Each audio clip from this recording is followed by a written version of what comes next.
1. Magic by the Lake. Edward Eager 1. The lake. It was Martha who saw the lake first.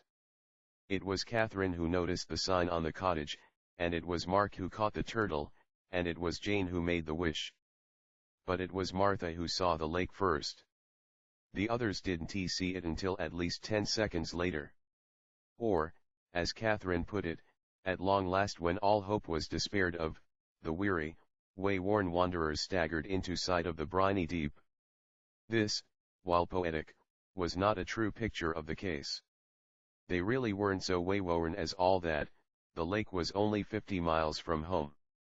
But cars didn't go so fast 30 years ago as they do today, so they had started that morning, their mother and Martha and Mr. Smith, their new stepfather, in front, and Jane and Mark and Catherine and the luggage in the tonneau, which is what people called the back seat in those days, and carry the cat wandering from shoulder to shoulder and lap to lap as the whim occurred to her. At first spirits were high, and the air rang with popular song, for this was going to be the four children's first country vacation since they could remember. But 2 hours in a Model T Ford with those you love best and their luggage is enough to try the patience of a saint, and the four children, while bright and often quite agreeable, were not saints. It was toward the end of the second hour that the real crossness set in. "That lake," said Jane, "had better be good when we finally get to it. If ever." "Are you sure we're on the right road?" said Mark. "That crossroad back there looked better." "I want to get out," said Martha. "You can't," said their mother. "Once you start that, all pleasure is doomed." "Then I want to get in back," said Martha. "Don't let her," said Catherine. "She'll wiggle, and it's bad enough back here already." "Sardines would be putting it mildly." "Just 'cause I'm the youngest, I never get to do anything," said Martha. "That's right, wine," said Catherine. "Children," said their mother. "I," said Mr. Smith, "suggest we stop and have lunch." So they did, and it was a town called Angola, which interested Mark because it was named after one of the countries in his stamp album, but it turned out not to be very romantic, just red brick buildings and a drugstore that specialized in hairnets and rubber bathing caps and Allen's wild cherry extract. Half an hour later, replete with sandwiches and tasting of wild cherry, the four children were on the open road again. Only now it was a different road, one that kept changing as it went along. First it was loose crushed stone that slithered and banged pleasingly under wheel. Then it gave up all pretense of paving and became just red clay that got narrower and went up and downhill. There was no room to pass, and they had to back down most of the fourth hill and nearly into a ditch to let a car go by that was heading the other way. This was interestingly perilous, and Catherine and Martha shrieked in delighted terror. The people in the other car had luggage with them, and the four children felt sorry for them, going back to cities and sameness when their own vacation was just beginning. But they forgot the people as they faced the fifth hill. The fifth hill was higher and steeper than any of the others. As they came toward it, the road seemed to go straight up in the air. And halfway up it the car balked, even though Mr. Smith used his lowest gear, and hung straining and groaning and motionless like a live and complaining thing. "Children, get out," said their mother. So they did. And relieved of their cloying weight, the car leaped forward and mounted to the brow of the hill, and the four children had to run up the hill after it. That is, Jane and Mark and Catherine did. Martha was too little to run up the hill. She walked. And nobody gave her a helping hand or waited for her to catch up, and she felt deserted and disconsolate, and the backs of her knees ached. When she arrived at the top, the others were already in the car and urging her on with impatient cries. But she didn't get in the car. She threw herself down among the black-eyed Susans at the side of the road to get her breath. She glanced around. Then she jumped up again. "Look!" she cried, pointing. The others looked. Below them and to one side was the lake. They could see only part of it, because land and trees got in the way, but the water lay blue and cool, and there were cattails and water lilies, and from somewhere in the distance came the put-put of a motorboat. Then Jane and Mark and Catherine started to get back out of the car, and they all clamored to go running right down to the lake now, and take their bathing suits and jump into it. Mr. Smith had a lenient look in his eye, and their mother must have seen this, for she became firm. "All in good time," she said. "First things first. Wait till we get to the cottage and unpack." So Martha climbed back in the car, not feeling out of breath at all anymore, and they drove until they came to a gate. Mark jumped out and opened the gate, and closed it after them, and then they drove over a rolling pasture, and there were sheep staring stupidly and a few rams looking baleful, and then another gate, and beyond it a grove of trees, and in the grove was the cottage.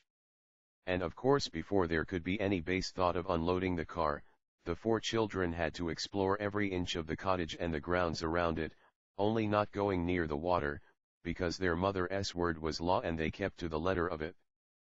But they could see the lake from every window and between the silver birches that picturesquely screened the front. And naturally there was a hammock slung between 2 of the birches, and better still there was a screened porch with cots on it that ran around 3 sides of the cottage, and that was where the children would sleep.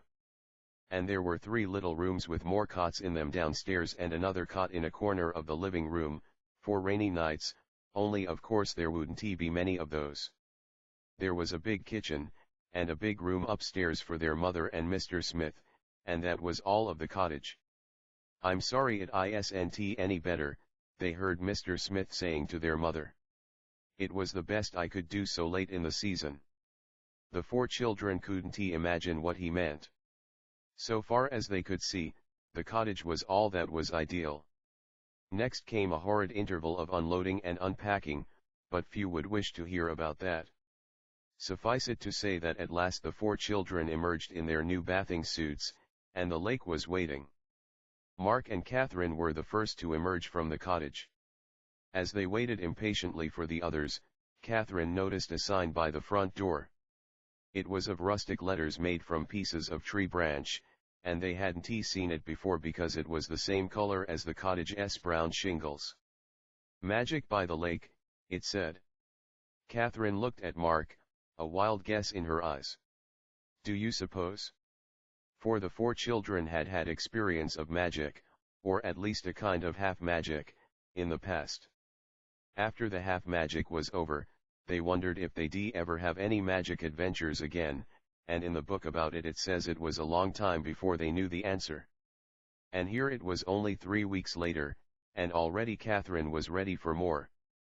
But if you think 3 weeks isn't a long time for 4 children to be without magic, I can only say that it seemed a long time to them.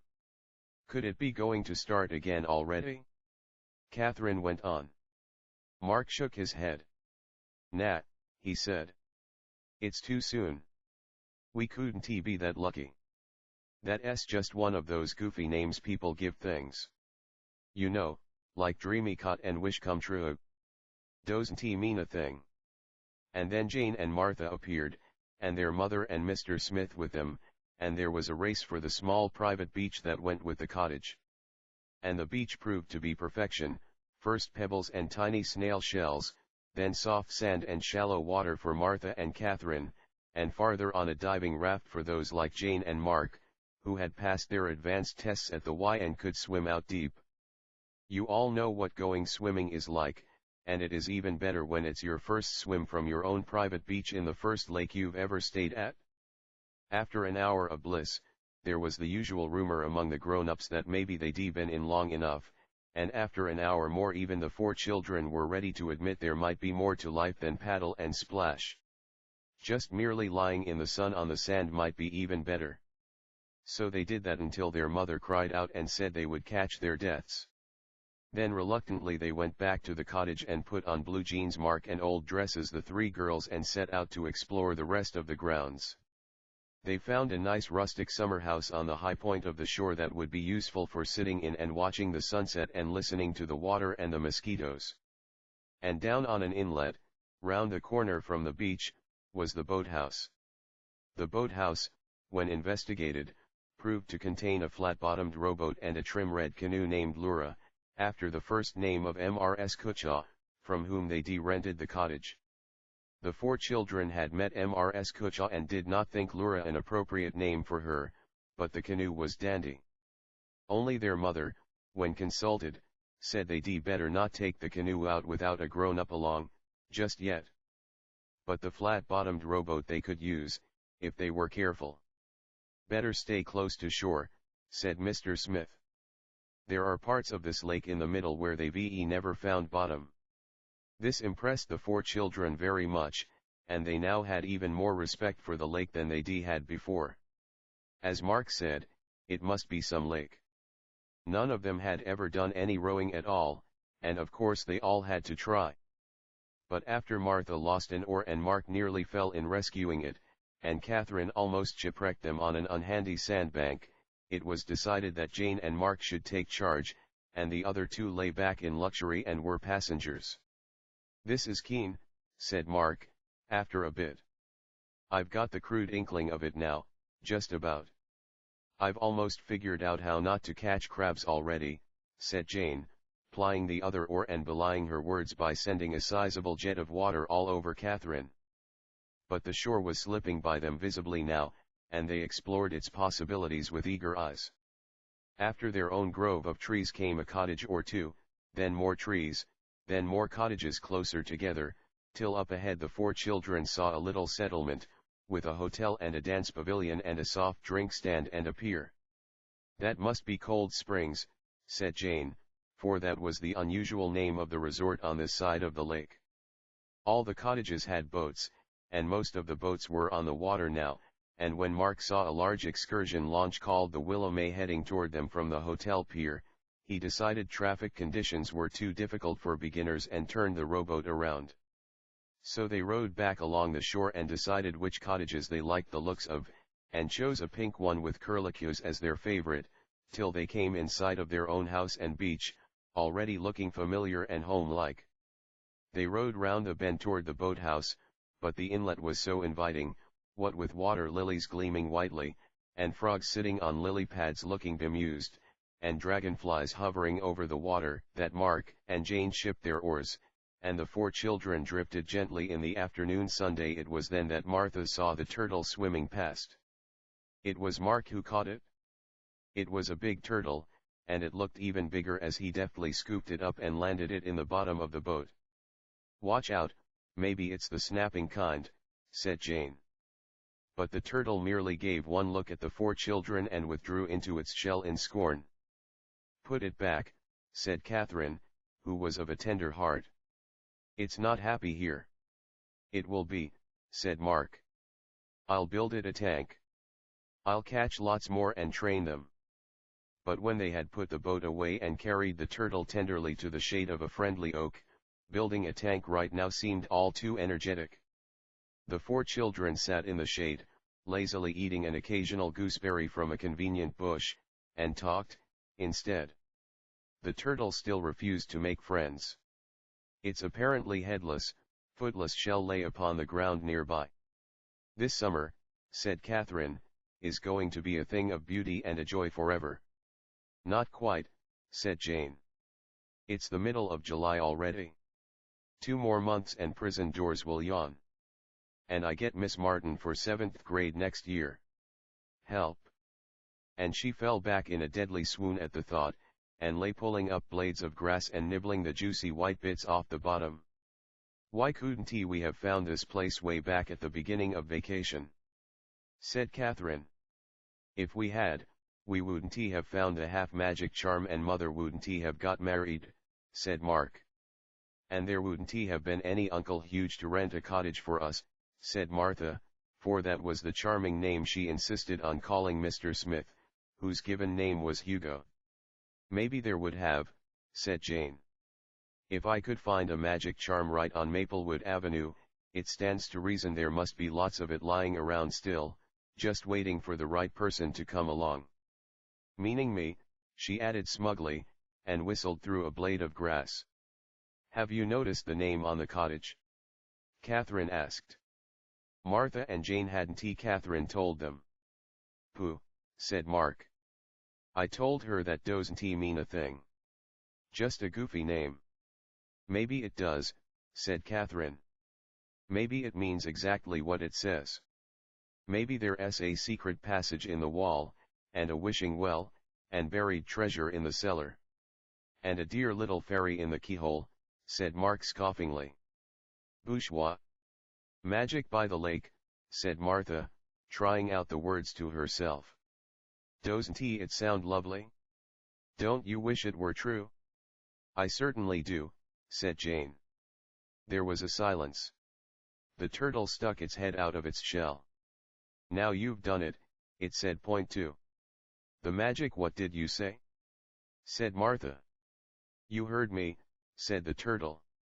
I didn't know you could talk, said Catherine. Well, now you know, said the turtle. And it started to withdraw into its shell again. Wait. Please. Don't go, were the words of Catherine and Martha and Jane. Mark wasted no time in speech. He laid hold of the turtle's head and hung on, deaf to all fear of snappings. The turtle's neck stretched alarmingly, but it could not get free. I'm sorry if this is uncomfortable, Mark told it politely but firmly. But you can't just say a thing like that and disappear. You've got to tell us more. Oh, very well, said the turtle crossly. Unloose me, it added in rather a lordly way, and Mark let go its head. Really, the manners of some people. You're magic, said Martha. Naturally, said the turtle. When a race lives as long as mine does, it stands to reason it would pick up a few rudiments. Of course, it added proudly, I happen to be a particularly intelligent specimen, even for a turtle. Can all turtles talk? Asked Catherine. Oh, that, said the turtle. We picked that up the first 50 years. Why don't you do it oftener then? Said Jane. We couldn't be bothered. Snapped the turtle, looking at her with no great liking. Mark thought it wise to intervene. About what we were just saying, he said. Did you mean you've granted our wish? Don't go saying I did it, said the turtle. Don't come complaining to me. People who go around making wishes without looking to see what magic beings are listening can just take the consequences. Oh, we're not complaining, said Catherine quickly. We think it's awfully nice of you. We're grateful. You've been very obliging. Thank you very much. Humph, said the turtle. Magic's just about all we needed to make things just about perfect, said Jane. Ha, said the turtle. That's what you think. And a lot you know about it? But of course you couldn't be sensible, could you, and order magic by the pound, for instance, or by the day? Or by threes, the good old-fashioned way? Or even by halves, the way you did before? Why, how do you know about that? Said Martha. I know everything, said the turtle. If it's worth knowing. But no, not you. You had to be greedy and order magic by the lake, and of course now you've got a whole lake full of it, and as for how you're going to manage it, I for one wash my hands of the whole question. You mean the whole lake's magic? Said Mark. All of it? It is now, said the turtle. Jane's eyes turned toward the lake. She gasped. Look, she said. The others looked. What did I tell you? Said the turtle. It took one look at the lake, shuddered, and withdrew into its shell. The four children stared, transfixed. Every bit of the lake's surface seemed to be suddenly alive, and each bit of it was alive in a different way. It was like trying to keep track of a dozen three-ring circuses, only more so. Water babies gambled in the shallows. A sea serpent rose from the depths. Some rather insipid-looking fairies flew over. A witch hobbled on a far bank. A rat and a mole and a toad paddled along near the willowy shore, simply messing about in a boat. A family of dolls explored a floating island. On the other side of the same island, a solitary man stared at a footprint in the sand. A hand appeared in the middle of the lake holding a sword. Britannia ruled the waves. Davy Jones came out of his locker. Neptune himself appeared, with naiads and nereids too numerous to mention. The two younger children shut their eyes. "Make it stop," said Martha. "Now I know what too much of a good thing means," said Catherine. "I never thought there could be before." "I wouldn't enjoy it," said Jane, surveying the lake critically. "Not in front of all those people. We couldn't enter in." "Maybe it could be sort of simplified," said Mark. "Moderation is pleasant to the wise." And he turned to appeal to the turtle. But the turtle had seized this opportunity to escape and was making for the water as fast as it could, which was fortunately not very fast. The four children gave chase and brought it to bay. It went into its shell again. Mark rapped on the shell politely. The turtle peered cautiously from within. "We've got to talk this over," said Mark. "You've got to do something." "I did," said the turtle, from inside the shell, "and now look. There's no satisfying some people. And you needn't go asking me to take it back, because it's too late. Magic has rules, you know, the same as everything else." "Yes, we know," said Mark, "but you'd never think so, to look at it now. It's all every which way." They all looked at the lake again. Some jumblies had appeared, going to sea in a sieve. A walrus and a carpenter danced with some oysters on a nearby shore. In the distance Columbus was discovering America. "It's too big," said Catherine. "I think it needs alterations." "Couldn't you let us have a few more wishes," said Jane, "so we can sort of tame it and know where we stand?" "We'll be awfully grateful," said Catherine. "We'll build you a lovely tank and give you the best care money can buy." "No, thank you," said the turtle. "I was perfectly happy in my own inlet, until you came along. I had a lovely life there. I want to go home." "Not till you let us make more wishes," said Jane, putting her foot on the turtle firmly. "Oh, very well," said the turtle, "if I must, I must. Only I have to make them. I'm the magic one around here. And only 3, mind. That's the magic number." "Naturally," said Jane. "Proceed," said the turtle. Jane removed her foot. "First of all," said Mark, who had been thinking, "let us have only one magic adventure at a time. And not every day, just every so often. Then we'll have time to recover in between." "Is that all one wish?" said the turtle. "I'll try, but it will take a lot out of me. The other two had better be easy." "No grown-ups noticing," said Catherine. "So mother won't abandon all hope of sanity, the way she did last time." "And nothing scary," said Martha. "Granted," said the turtle, "and that is absolutely all." The other 3 turned on Martha. "What did you have to go and ask that for?" said Jane. "Now it'll be all tame and namby-pamby and watered down. Like those awful children's editions of books Aunt Grace always gives us. That 3 Musketeers with Lady de Winter left right out," said Mark. "Excavated versions, I think they're called," said Catherine. "You can see why." The turtle gave them a look. "Don't be so sure," it said. "After all, I made the wish, so there won't be anything in it that would scare me. But then," it added, and Catherine swore afterwards that it winked at them, "nothing does." And it started for the lake, leaving the 4 children with that to think over. Mark ran after it. "Wait," he said. "How'll we know when it's time?" "You won't," said the turtle, turning at the water's edge. "When you feel like magic, touch the lake and wish, and if the time is ripe, you'll get it. Or not, as the case may be." And it plopped into the water. "Will we see you again?" Jane called. "Not if I see you first," were the parting words of the turtle. "Try not to call unless it's absolutely necessary." And it swam away. And where it touched the water, the magic started disappearing, and the disappearing spread outwards to both sides, like the wake of a ship, until, as the last ripple of turtle vanished in the distance, the lake lay calm and untroubled and uninhabited except in a normal fishy way under the setting sun, just as though nothing out of the ordinary had happened. "So that's that," said Jane, "and we're left to cope with it. When'll it start, do you suppose?" said Catherine. "Tonight?" faltered Martha. "We just touched the lake a while back, and I was probably wishing all sorts of things."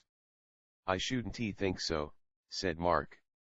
"I shouldn't think till tomorrow, when it's fresh. It's getting pretty late now." "Good," said Martha. "I'd rather it didn't start at night." "Joy cometh in the morning," said Catherine. "Dinner?" called their mother. The 4 children went into the cottage.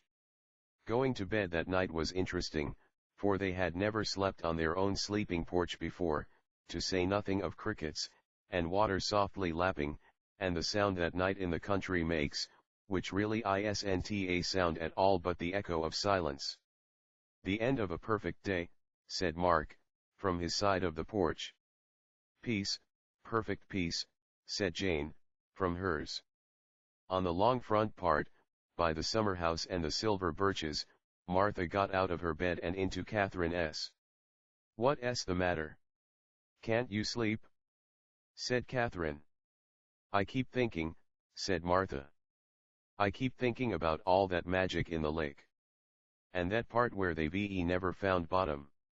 And that big snake thing that came up out of it. Trust ye unto the magic's power," called Jane, who had overheard. "It never let us down before. In youth it sheltered us," said Catherine. "Chances are it'll protect us now." At that moment a blood-curdling laugh rent the air. "Help! What was that?" said Jane. "A loon," said Mark, who was a Boy Scout. "What's a loon?" whispered Martha, trembling. "A bird," Catherine told her. "It couldn't be," said Martha. "It's that big snake thing." "Hush," said Catherine. "Listen to the crickets." "I don't like them," said Martha. "They could be ghosts twittering." "They aren't," said Catherine. "Get back in your own bed." "Hold my hand, then," said Martha. "Oh, all right," said Catherine. And Martha got back in her own bed, and Catherine reached out an arm from hers, and the sisters joined hands in the space between. And which limp hand fell first from the lifeless clasp of the other and sank into utter drowsiness will never be known. The next thing that was known was the sun shining in their eyes and turning the lake all blue and gold. Breakfast followed as the night, and then Mr. Smith had to leave for the city in time to open the bookshop for the afternoon, which is what he had decided to do every day this summer except weekends, when he would be gloriously free, like the others.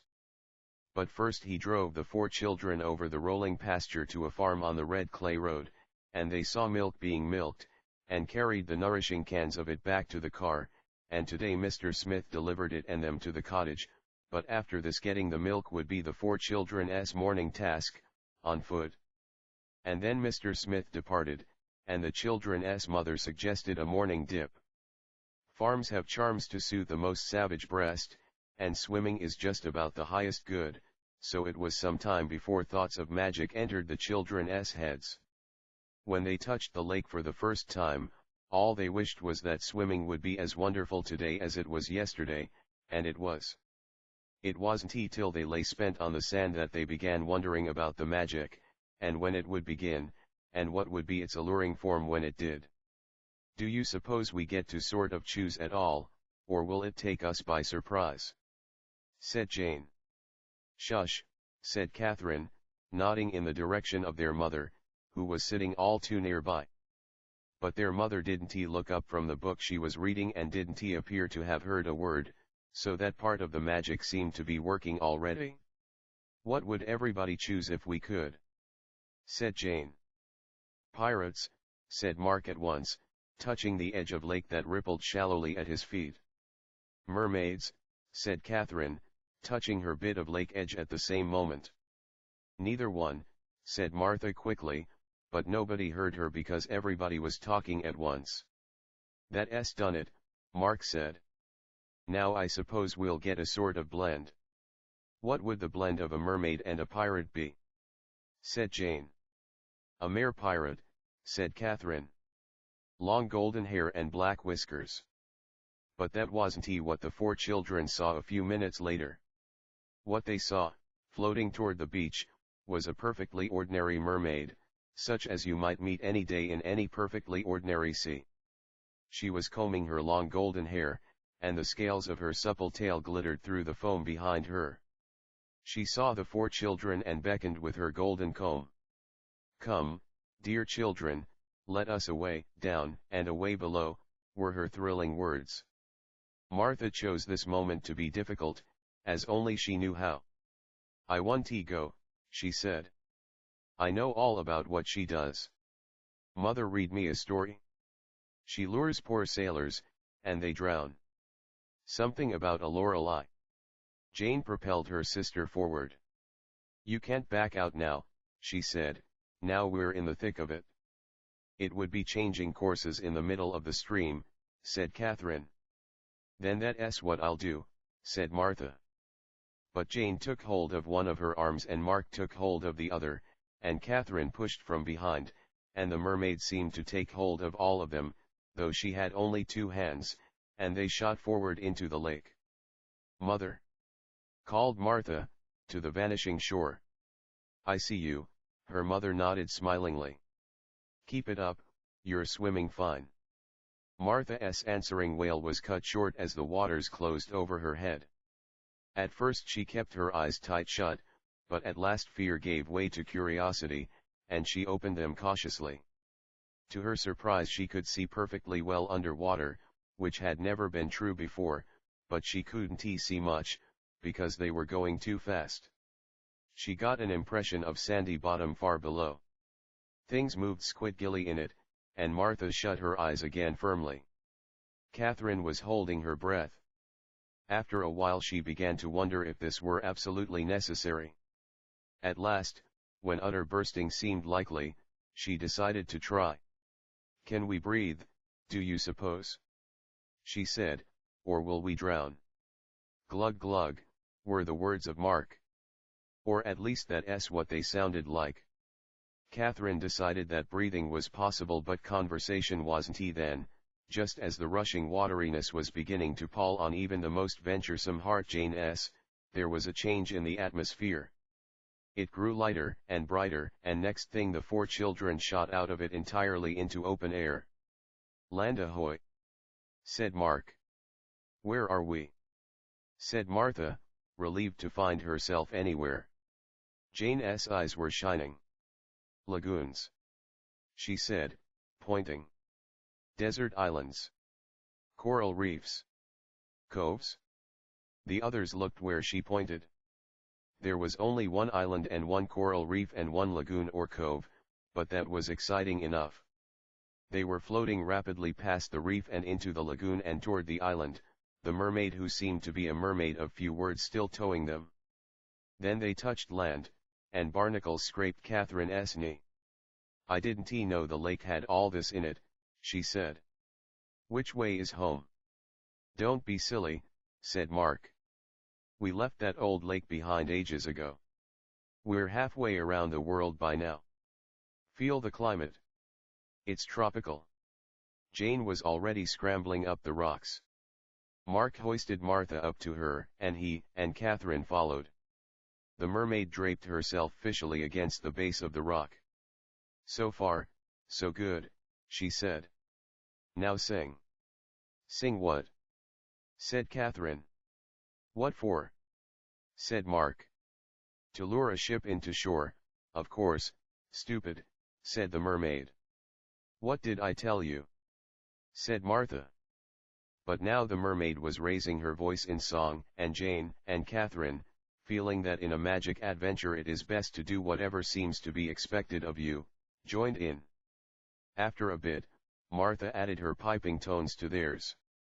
Who knows what song the sirens sang?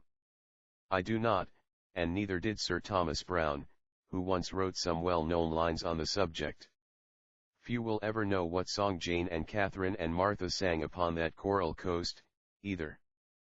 But they listened to the mermaid's tune and did their best to follow it, and as to what words they sang, they let inspiration take its course. "Come unto these yellow sands," they sang. "Come all ye young fellows who follow the sea. Come, come, I love you only, my heart is true." Catherine even tried to put in the alto, the way her Aunt Grace always did in church. As for Jane, she got carried away completely, and soon was nodding and becking and smiling wreathed smiles, and waving her freckled arms with alluring grace, and combing her longish ungolden hair with the mermaid's extra comb, which she borrowed for the purpose. Mark, who had been holding his ears, turned away and made a gagging sound. But the song seemed to do the trick, for a sail appeared on the horizon and turned into a ship that veered from its course and came rapidly toward them. And as it came nearer, a delighted gasp was heard from the 4 children, and they would have shivered happily in their shoes, except that they didn't have any on, being still dressed for swimming. For the ship was dark and looming, and its sails were black and sinister. A skull and crossbones was its suitable flag. And among the toiling figures on the deck walked a tall man in high boots and the kind of hat that made it all too plain what his dreadful trade was, and from the way he strutted up and down you could tell even at a distance that he thought it was a glorious thing to be a pirate king. "Shiver my timbers," said Jane. "Shush," said Mark. The ship was so near now that the 4 children could hear the pirate's voice plainly as he gave orders to drop anchor and man the longboat. A few seconds later the longboat began to descend. "This is where I leave you," said the mermaid, in a business-like way. And without a backward glance she turned tail and sank beneath the waves. "Wait!" cried Catherine, for there was much she wanted to ask the mermaid about life in undersea circles. But the mermaid was gone, and the 4 children were left a prey to feelings of doubt and conspicuousness as the pirate chief and his men drew ever nearer to shore in the longboat. "Let us hide," said Martha suddenly, and all agreed that the suggestion was excellent. The island afforded little shelter except palm trees, but the 4 children were soon stationed behind 4 of these, all too aware of the fact that their plumper parts were still sticking out plainly to either side of the meager trunks. The bow of the longboat ground against sand, and the pirate chief leaped nimbly ashore, for all his high, heavy boots. The children could see that he was a handsome devil, with beautifully curling black whiskers. "Up with the treasure and after me," he said to his men. "Bring spades, picks, and shovels." Some of the men heaved a great chest up out of the boat. Others followed with the tools of digging. The black-whiskered one strode to a sandy spot just in front of the 4 palm trees. He pointed with his fine, white, gentlemanly hand that had rings on all the fingers, diamonds, and emeralds.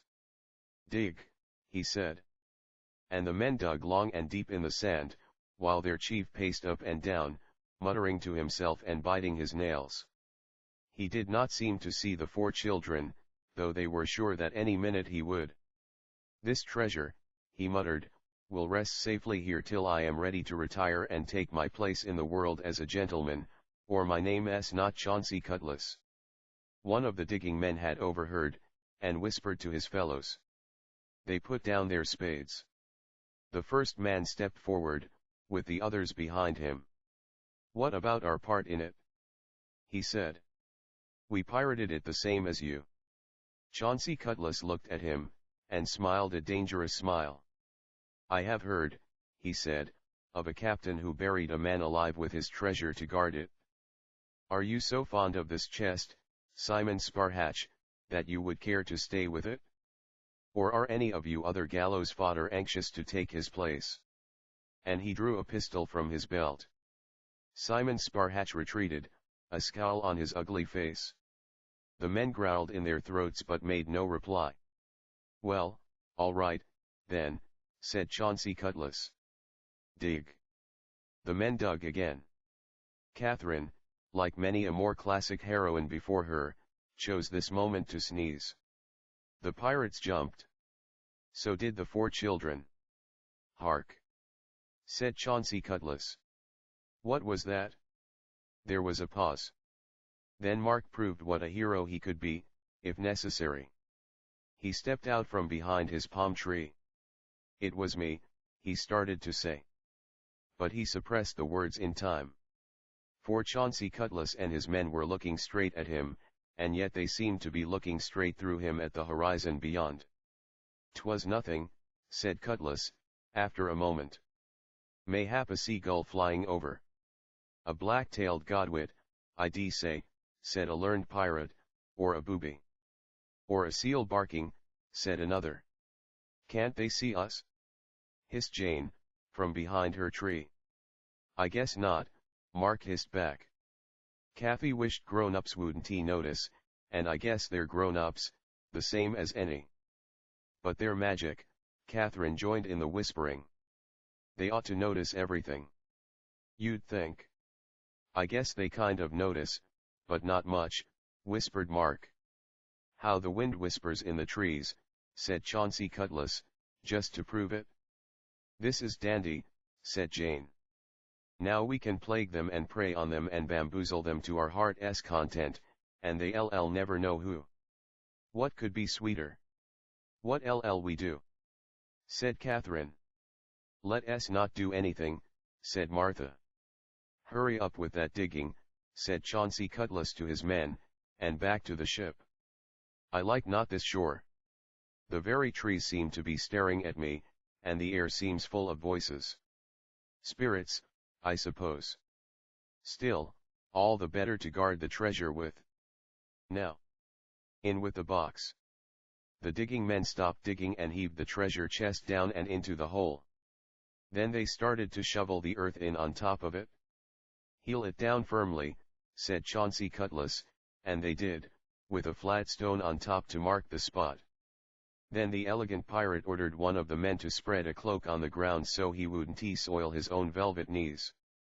And he knelt down and carved his initials on the stone with a diamond from one of his rich rings. The 4 children meanwhile had repaired to the longboat, and the others were soothing the faltering Martha, who wanted to steal the boat now while all backs were turned and row away with it. And she wasn't interested in staying to play tricks on the pirates, either. "It wouldn't be right," she said. "What did they ever do to us?" "Honestly," said Jane. "Imagine bringing up a thing like that at a time like this. Pointing morals when you're really just scared. They're pirates. They ought to be preyed on. It's the golden rule." "Yes, I suppose there is that," said Martha. "Don't worry," said Mark. "We've had lots fearful adventures than this and lived to tell the tale." "That's true," said Martha. She wrestled with her fears for a minute, then set her jaw grimly. "All right," she said.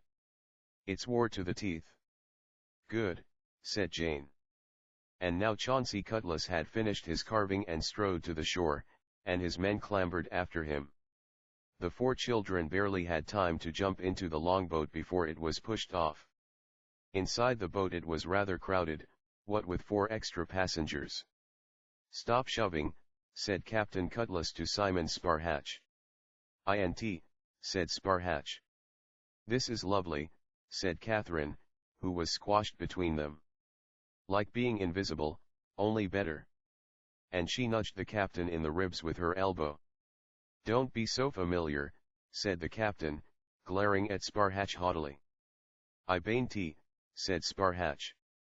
"Careful," said Mark to Catherine. "Don't do anything rash till we get on the ship. Once aboard the lugger and the world is ours." "Maybe we can scuttle it with all hands," said Martha, her eyes glowing. That was always the way with Martha. Once she stopped being a baby she could be the terror of the block and the fiercest of any of them. Mark only hoped she wouldn't go too far, now she was roused. They drew nearer to the ship, and the children could read its chilling name, the Scourge of Cuba. "Yo-ho," said Jane, "for the Spanish Main." "Pieces of 8, muttered Martha. The pirates climbed the rope ladder to the deck, but the 4 children lolled luxuriously in the longboat and waited for the pirates to hoist them aboard. "Summat be ailing with this here boat," said one of the pirates who were doing the hoisting. "It be heavy as a old scow." "'Tis bewitched," said Simon Sparhatch, who was helping him. "'Tis them island spirits still a-following of us.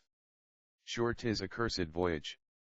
There be a Jonah aboard, and scrape my barnacles if it be not the captain hisself, the great strutting popinjay." "Stow it, Sparhatch," said the other pirate. "That be mutinous talk." "Then let it be," said Sparhatch, making the boat fast. This gave Mark an idea. Maybe if they could stir the men up enough, then maybe they would have a mutiny as well as a pirate ship, and who could ask for anything more? As they scrambled out of the longboat onto the deck, he called the others around him in a whispering huddle. They made a few quick plans and then separated, Mark hurrying forward to the captain's cabin, while the 3 others ran to the mainmast. Coming from inland and being mere girls besides, they knew little of nautical matters, but Catherine untied all the knots she could see, and Jane found a jackknife and cut a few ropes here and there, and the sails were soon sagging and flopping and tangling with each other like wet sheets that you try to hang out on the line on a windy wash day. "Sink me!" cried one of the pirates, looking up.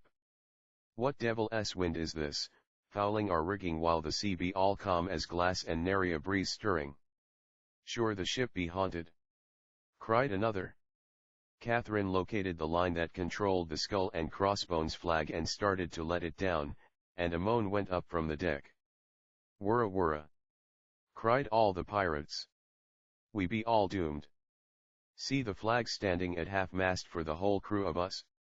As for Martha, she knew no bounds. "Pinch them, fairies, black and blue!" she cried. And running among the pirates, she suited the action to the words. The pirates began howling with fear and swatting at the air, and 1 or 2 even climbed the rail, ready to plunge overboard and escape the ghostly pinches. "Belay!" cried Simon Sparhatch, taking command of the panicking men. "The doom need be for only one of us? And who but that great fop of a captain who landed us on that cursed island and catched us the swarm of spirits in the first place? Over the side with him and rid us of these pinching pests." And he snatched up a belaying pin and started for the captain's cabin. All the pirates ran along after him, with cries of mutiny. "Keel-haul him! Down among the dead men!"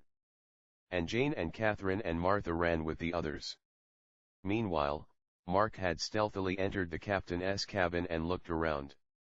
The captain was standing before a mirror curling his black whiskers with an iron and admiring his reflection. Mark stole up behind him, removed the brace of pistols from his belt, gave them a good dousing with the captain's own eau de cologne, and replaced them. The captain didn't seem to notice, exactly, but an uneasy expression crossed his countenance. "Am I alone?" he said to the air. "I thought I was alone." Mark closed the door behind him. "Now we can have a really good talk," he said. The captain didn't seem to hear the words, exactly, but he saw the door closing, and his proud face blanched. "Whose ghost are you?" he said. "Are you horrible Herbert that I fed to the sharks in Biscay Bay, or Newgate Ned that I marooned and left to die on Rumtoddy Reef?" "Beware," said Mark in a hollow voice. And whether or not the word was heard, the sense of it got across. Chauncey Cutlass trembled. "Your ship is adrift, and your men have mutinied," said Mark. "You are as good as shark bait, yourself, already." And the shouts of the mutinying crew were heard outside the door to prove it. Chauncey Cutlass showed that, whatever else he was, he had courage. He flung the door open and fired point blank at Simon Sparhatch, who was in the lead. But a damp and perfumey puff of smoke was all that issued from the pistol. "Ha!" said Sparhatch, sniffing the air. "His powder be like himself, a great fizzle. A fitting ammunition for a mincing jackanapes. Up with him to the deck and toss the dainty dancing master over the rail, then away to Hispaniola to make our fortune." The captain was trundled up the companionway, and villain though he was, the 4 children could not help feeling sorry for him, a victim of that merciless crew of cutthroats. But they reckoned without the craft and courage of Chauncey Cutlass. "Avast!" he cried, as the sailors lifted him to the rail. "If you drop me, I swear by the great horn spoon I'll come back and haunt you worse than these others. A plague on you for a bunch of mollycoddles, letting some old ghosts ruin our whole cruise.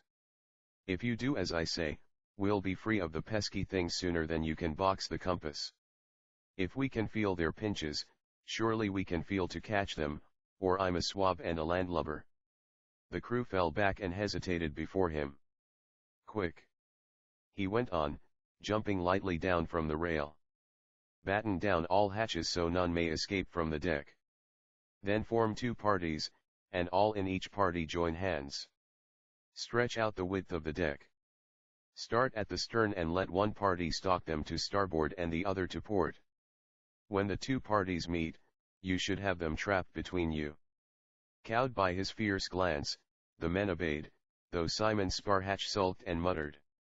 And a horrible sort of game followed, as the pirates stalked the deck, feeling before them and hunting down the spirit like children, who fled vainly from one line only to encounter the other. "Here's one," cried a pirate, laying hold of Jane. "A fierce female ghost, to judge by the hair and teeth." "And here be another," said a second pirate, poking at Martha experimentally. "A small fat one." "Why, you," said Martha, outraged. Catherine was caught after that, and Mark last of all. "Beware!" Mark cried balefully, as before, but this time Chauncey Cutlass was beyond frightening. "I don't care whose ghosts you are," he said. "I'll teach you to come haunting me. Fetch a plank and let them walk it. Then we'll see whether ghosts can swim." A plank was fetched, and the 4 children pushed onto it by the feel and grab method. Though invisible to the pirates, they were all too evident to each other, and none took comfort from the pale cheeks of the others. "Will we drown, do you suppose?" said Jane. "We didn't before." "Then we had a personally conducted mermaid," Catherine reminded her. "Now, if ever," said Mark, "is time to call the turtle." It said not unless it was absolutely necessary, and it is. "Here, turtle," said Martha. "That's no way," said Mark. "It's not just some old pet. You want to be respectful, and flatter it." "Oh turtle," he began. But at that moment Chauncey Cutlass signaled to the men to tilt the plank, and his words ended in wetness. There was a moment of doubt, and struggling, and lashing out, and courage sinking to its lowest ebb. Then a familiar voice sounded in Mark's ear. "Well," it said. "Pirates were what you asked for. I hope you're satisfied." Mark opened his eyes. A familiar figure was swimming beside him. But there seemed to be 3 more figures just like it, only smaller, swimming there, too. And suddenly Mark realized that he felt very peculiar and stiff in the middle and small in the arms and legs. "What happened?" he said. "Didn't you ever hear of turning turtle?" said the turtle. It was the only thing I could think of at the time. Mark looked down at himself. It was true. Plated shells encased him on top and below, and little fat arms and legs protruded from the corners and were paddling him along through the water. "Now," said the turtle, "you can see how the other half lives." "Thanks," said Mark. They went on swimming. They went on swimming for what seemed like forever, for turtles are not the quickest of creatures, but at last they came into shallow water and up over the familiar sand and pebbles and snail shells of their own beach. "There," said the turtle. And it swam away, leaving the other 4 turtles on the shore, confidently waiting to change back to their real selves. But they didn't. Not a thing happened except that their mother looked up from her book and said, "Well, did you have a good swim? Come on inside, it's time for lunch." And she went into the cottage, and the 4 turtles looked at each other, and shrugged, which is hard to do when you are a turtle, and plodded after her. Carrie the cat took one look at them, hissed, spat, and leaped onto the mantel. But their mother went on not noticing a thing, except to scold them for tracking water into the house and tell them to go back outside and dry themselves. Handling a Turkish towel is even harder for a turtle than shrugging, and sitting at the table to eat lunch was harder yet, particularly as it was turtle soup. "I feel like a cannibal," said Catherine. "Cheer up. Maybe it's just mock," said Mark. "What do turtles eat usually?" said Martha. "Fish eggs, don't they?" said Jane. "Do we have any caviar?" "Certainly not," said their mother. "What in the world are you talking about?" After lunch she took them for a walk to Cold Springs to buy a few necessaries of life, and the four turtles caused quite a stir among the lakeside children as they stood in the grocery store cashier's line carrying their parcels. But of course none of the grown-ups noticed anything unusual, and scolded all their children roundly when they got home for telling such horrid pointless fibs. Several were sent to bed without any supper. As for Jane and Mark and Catherine and Martha's mother, she didn't seem to see the other children crying out and pointing, but got quite cross at her own offspring for the way they were dilly-dallying and walking so slowly today. The four turtles grew wearier and more footsore as they plodded homeward, trying to keep up with her. It was with feelings of utter exhaustion that they finally flopped on the cool grass under the hammock late that afternoon. Martha went so far as to withdraw into her shell and announce that she wasn't coming out until conditions improved. "How long will it last, do you suppose?" said Catherine. "Till sundown, I guess, if it's like all the books," said Mark, "though this isn't like any book I ever read." "The shell part's the worst," said Jane. "My middle keeps itching, and I can't get at it to scratch." At that moment the sun sank redly behind the silver birches, and a few seconds later Catherine smiled with relief at the ordinary, but welcome, face of her older sister. Martha uncurled her head and arms and legs from a very peculiar and uncomfortable-looking position. "After this," said Mark, "I'm going to feel lots closer to that turtle. Think what it goes through." "I shouldn't think it would put up with it," said Jane. "I should think it'd go on strike." "We must be specially kind to it," said Catherine, "when we see it again." "I wonder when we will," said Martha. "Dinner," said their mother, from the doorway. And they went inside. Point 3. "The canoe the thing is," said Mark, after their morning swim next day, "how often does every so often come?"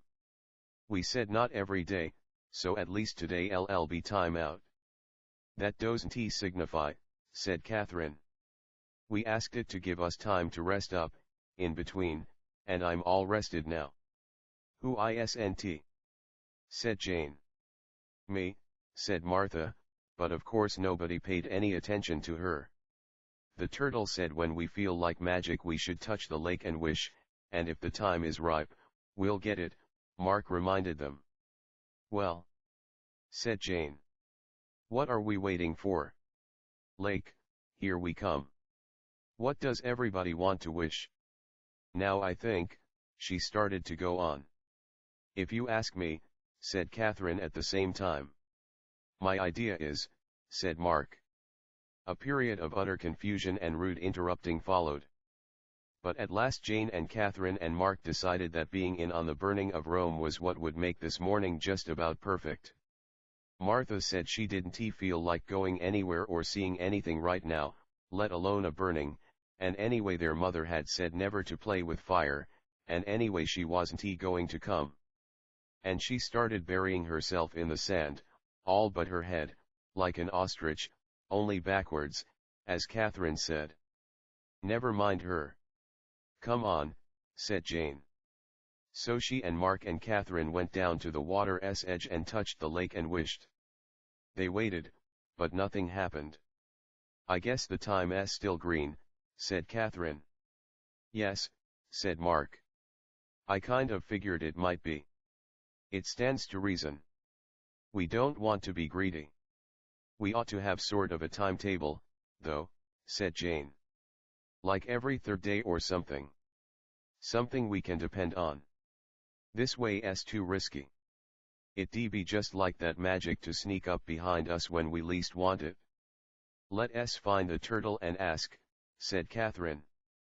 To board the flat-bottomed rowboat was but the work of a moment, and a moment after that Jane and Mark and Catherine were cruising round the inlet among the frogs and the lily pads.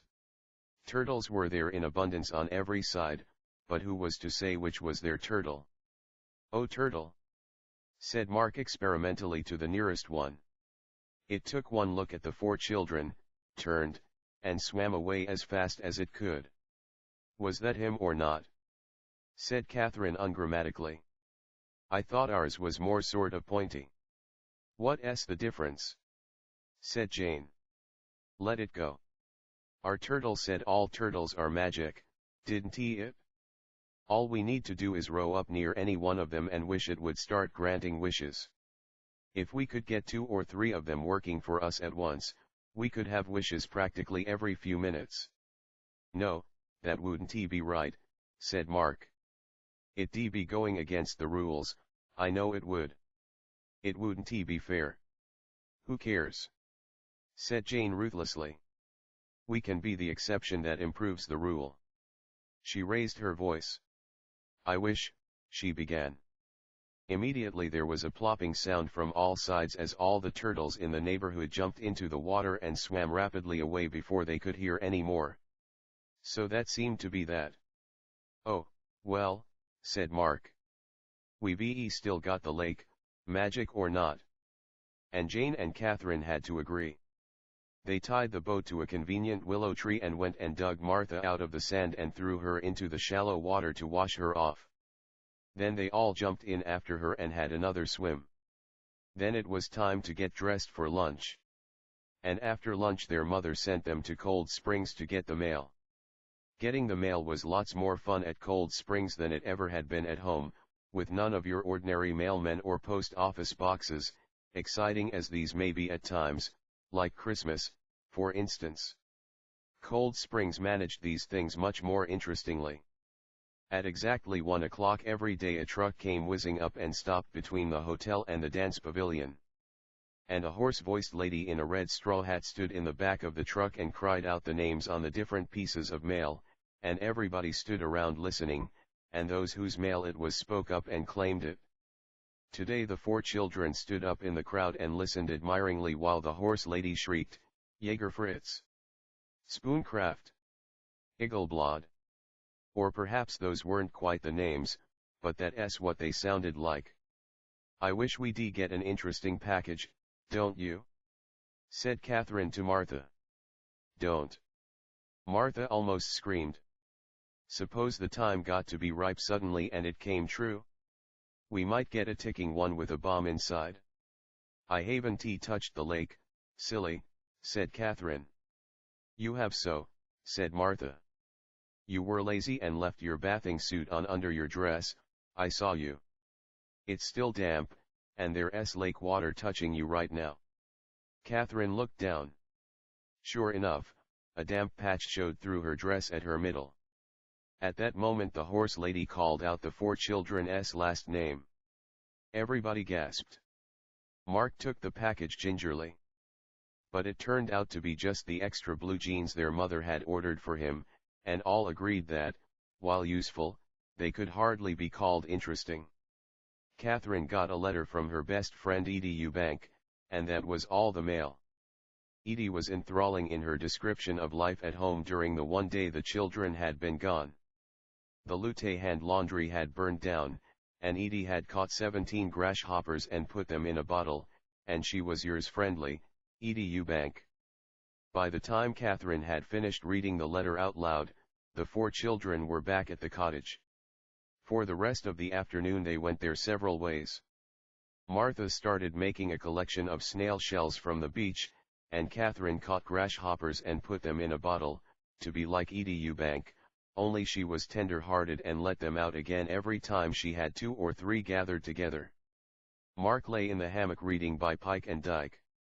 Only Jane, ever the most persistent, put her time to good employ by making a list of interesting wishes to be wished.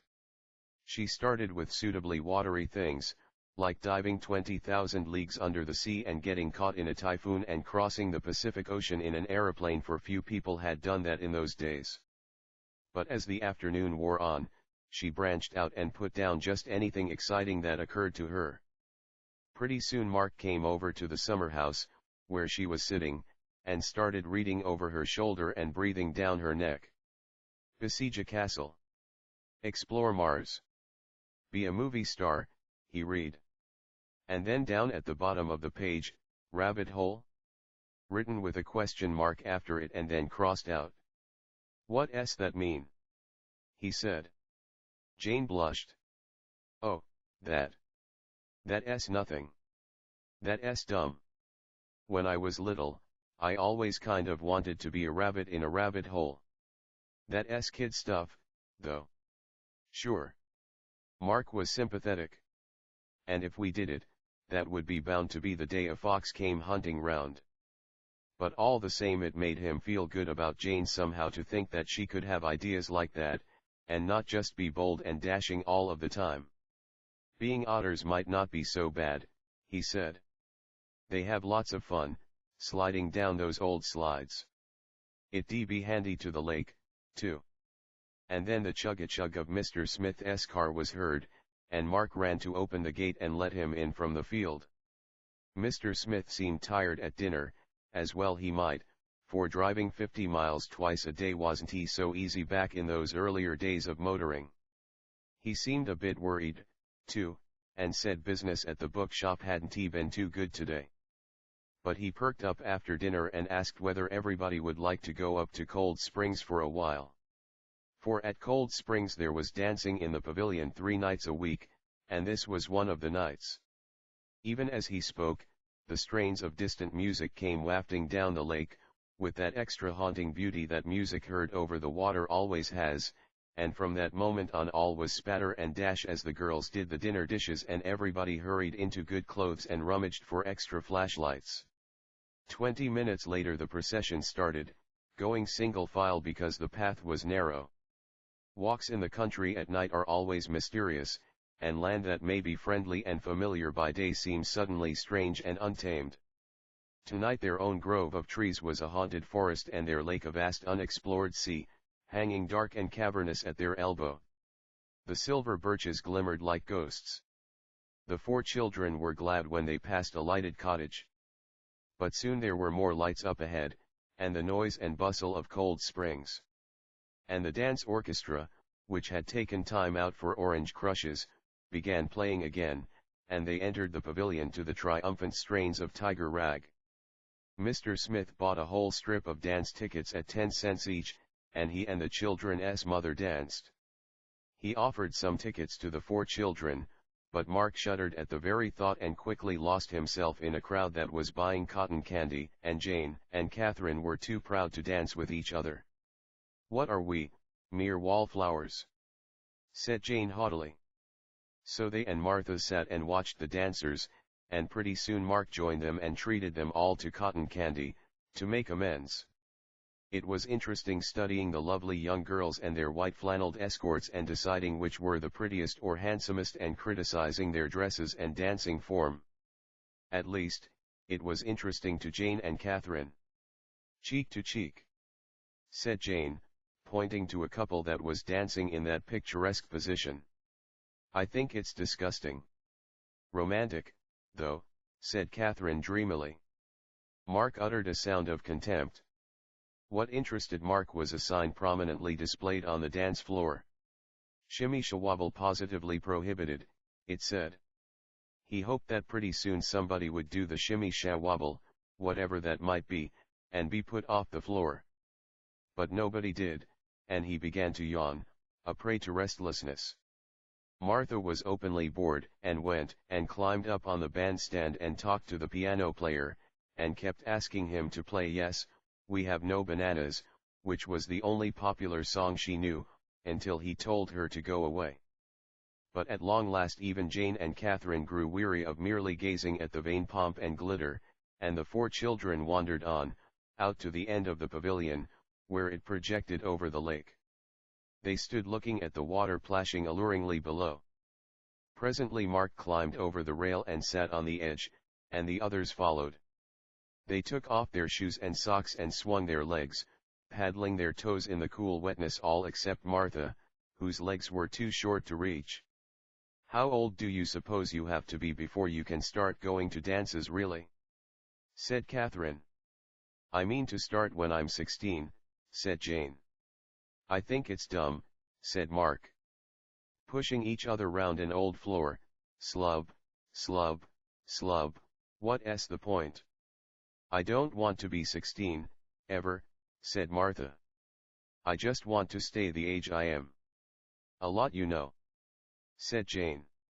"Why, 16's the beginning of everything. It's just the whole crowning point of life, that's all. When Mother was 16, she was so popular a whole lot of boys came calling at once, and they all sat in the porch swing, and there were so many they pulled the porch ceiling right down." "She told me," said Catherine. "I mean to be popular, too," said Jane, with decision. "Only we won't bother with any old porch swings. We'll drive round in sports cars." "To fraternity house parties," said Catherine, not sure just what these were, but thinking they sounded dashing. "And midnight canoe rides," said Jane.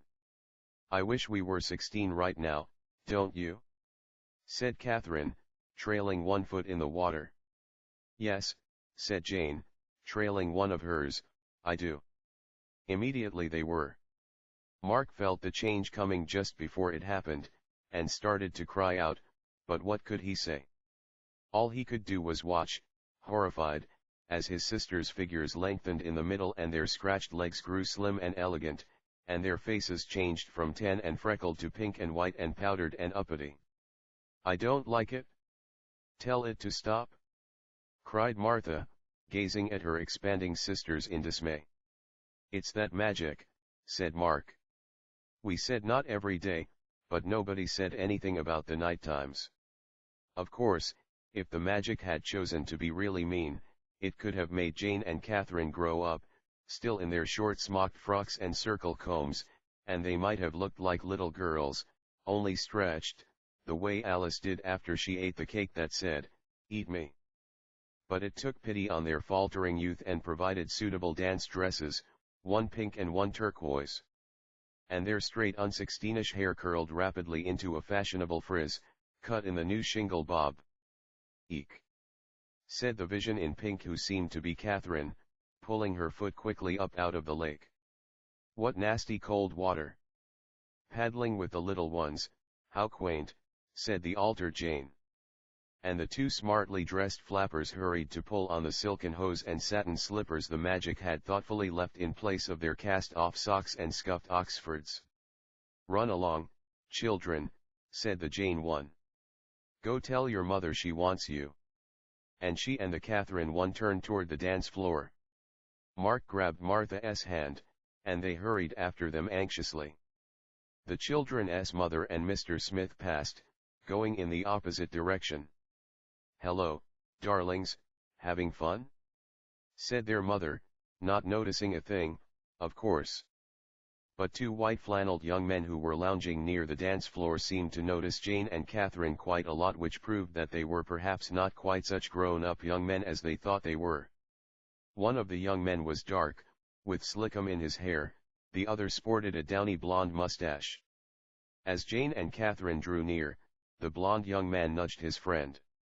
The dark young man uttered a low whistle. "I say, Topsfield," said the blonde one affectedly. "What say to a spin on the floor with yon fair damsels?" "Some keen chickens," said the dark one, smoothing his hair. "Did you hear that?" whispered Jane to Catherine. "Aren't they awful?" whispered Catherine to Jane. They giggled and preened. "Dudes. Cake eaters. Harold teens," muttered Mark furiously, in the shadows. The young men approached. "How about a bit of the giddy whirl?" said the dark one to Jane. "I don't mind," said Jane, tossing her head for all the world as though she really didn't. "Shall we join the maddening throng?" said the affected blonde one to Catherine. "Charmed," said Catherine, fluttering her eyelashes. "Ick." Mark squirmed in his lurking place. "I like the dark one best, don't you?" "He looks like Rudolph Valentino," Martha whispered in his ear. "He does not. He looks like a big prune," growled Mark, savage at this desertion by his one ally. The orchestra struck up 3 o'clock in the morning, and the 2 enchanted maidens went gliding away in the arms of their youthful cavaliers. Mark didn't know what to do next, but he thought he ought to do something. Some of the dance tickets Mr. Smith had bought were still in his pocket, so he grabbed Martha and shoved 2 tickets at the ticket taker. A second later they were sliding and hopping about the floor, pretending they were waltzing but really being detectives hot on the trail. At first Mark couldn't locate either of his grown-up sisters as he tottered and heaved his way through the throng of giddy, whirling figures. At last he saw Catherine and the blond young man. They were dancing cheek to cheek. Catherine's eyes were closed, and the blond young man was whispering in her ear. Mark was so sickened at the sight that he forgot to lurk, and bumped straight into them. "Really?" said the blond young man, looking down at him loftily. "What grubby children. I didn't know they allowed babies on the dance floor. Aren't they horrid looking?" "I wonder who they could be," said Catherine. Mark stared at his sister with the open mouth of outrage.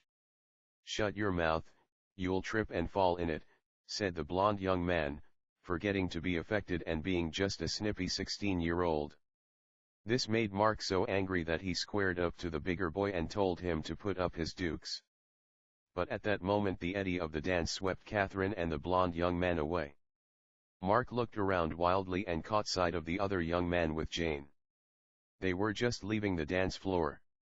They were going to sit this one out, in the moonlight.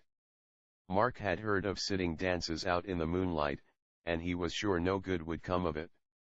What if the young man proposed? What if they eloped, and then Jane turned back into a little girl again, right at the altar? Pulling Martha with him, he gave chase. Outside, Jane and the dark young man were just sitting down on a rustic bench bathed with suitable moonbeams. Mark and Martha crouched behind a handy hemlock, and peered out and listened. "How sweet the moonlight sleeps upon this bank and all that sort of thing," said the dark young man airily, crossing his legs in a sophisticated manner. "I adore poetry," said Jane.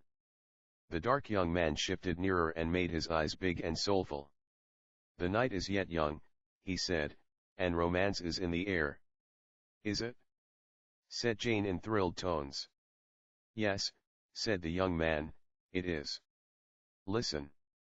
I know where I can hire this certain canoe. What say to a cruise on the rolling deep after the last dance?" "All right," said Jane. Mark groaned, but nobody heard him, because at that moment the band in the pavilion started playing Home Sweet Home, and a minute later people began streaming out through the doors. "Let's go find the others," said Jane, and she started for the pavilion, followed by the dark young man, followed by Mark and Martha. As the procession neared the entrance, the 4 children's mother appeared with Mr. Smith. Walking right past Jane as though she didn't see her, she came up to Martha and Mark. "Oh, there you are," she said. "Come along, it's time for bed." "What about Jane and Kathy?" said Martha. "Aren't they with you?" "They must have gone on ahead, then." "Come on. In a minute. I have to get something." Mark fidgeted and tried to peer past his mother. "Have to get what?" "Something I lost." He could see no sign anywhere now of Jane or Catherine or the young men. 2 more precious minutes were wasted in idle argument before he and Martha could escape. Once out of sight of the unwitting grown-ups, they ran. They ran to the pavilion. It was deserted. Then they ran down by the shore. There was a boathouse and a sign that said, "Canoes for hire." But the man in charge was unhelpful. "We don't hire to no kids," he said. "Gwan home." He went in and shut the door. Mark and Martha ran to the water's edge. Over the lake came the sound of merry voices. Someone was playing a ukulele and singing, "Paddlin' Madeline home." "When they change back, do you suppose?" said Martha anxiously. "The other magic didn't wear off till sundown, do you suppose at night it won't be till moonset?" "When is moonset?" "I don't know," said Mark. He stood hesitant. "Can't we unwish them?" said Martha. "No," said Mark, "we can't, that never works. It's against the rules." "Oh, those old rules again," said Martha. "Wait," said Mark. "At least we can be with them and know the worst." And hoping the time would still be ripe, he touched the lake. Immediately they were with their sisters. But he had forgotten to put in that they wanted to end up actually in the canoe, so where they found themselves was in the water, right next to it. The sudden cold plunge was quite a shock, and for a minute all Mark could do was splutter and gasp. From the canoe, which was the extra long tandem kind, 4 astonished faces gazed. "Help! I'm drowning!" cried Martha, who nearly was.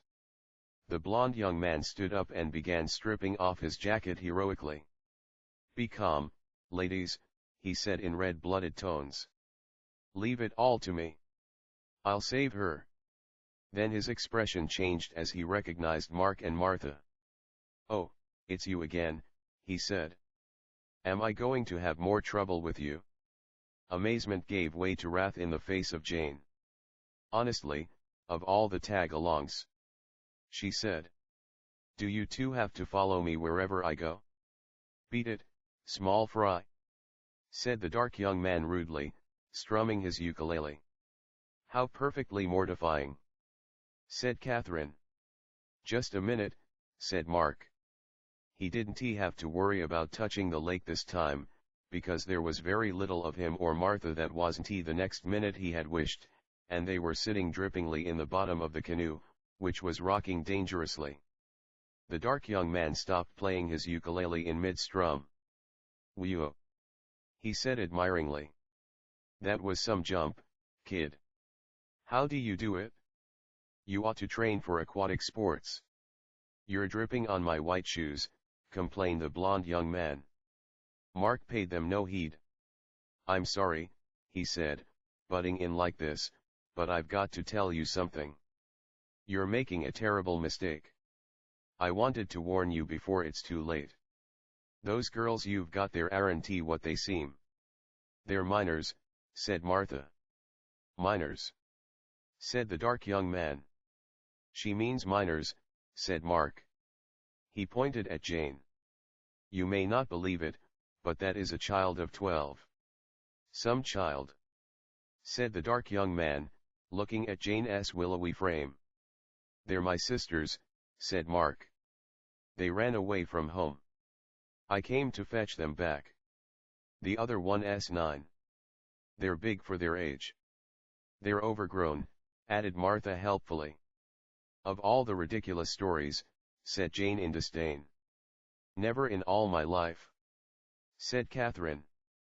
"They're sort of out of their minds right now," went on Mark, hardly knowing what he was saying. "That's why we keep them shut up." "You'll have to think up a better story than that," said the blond young man. "I wasn't born yesterday. I don't need a brick house falling down on me," chimed in the dark one. "You wouldn't like them at all, really," Mark rattled on desperately. "They're not your type. She bites her nails," he said, pointing at Jane, and he pointed at Catherine, "sucks her thumb still."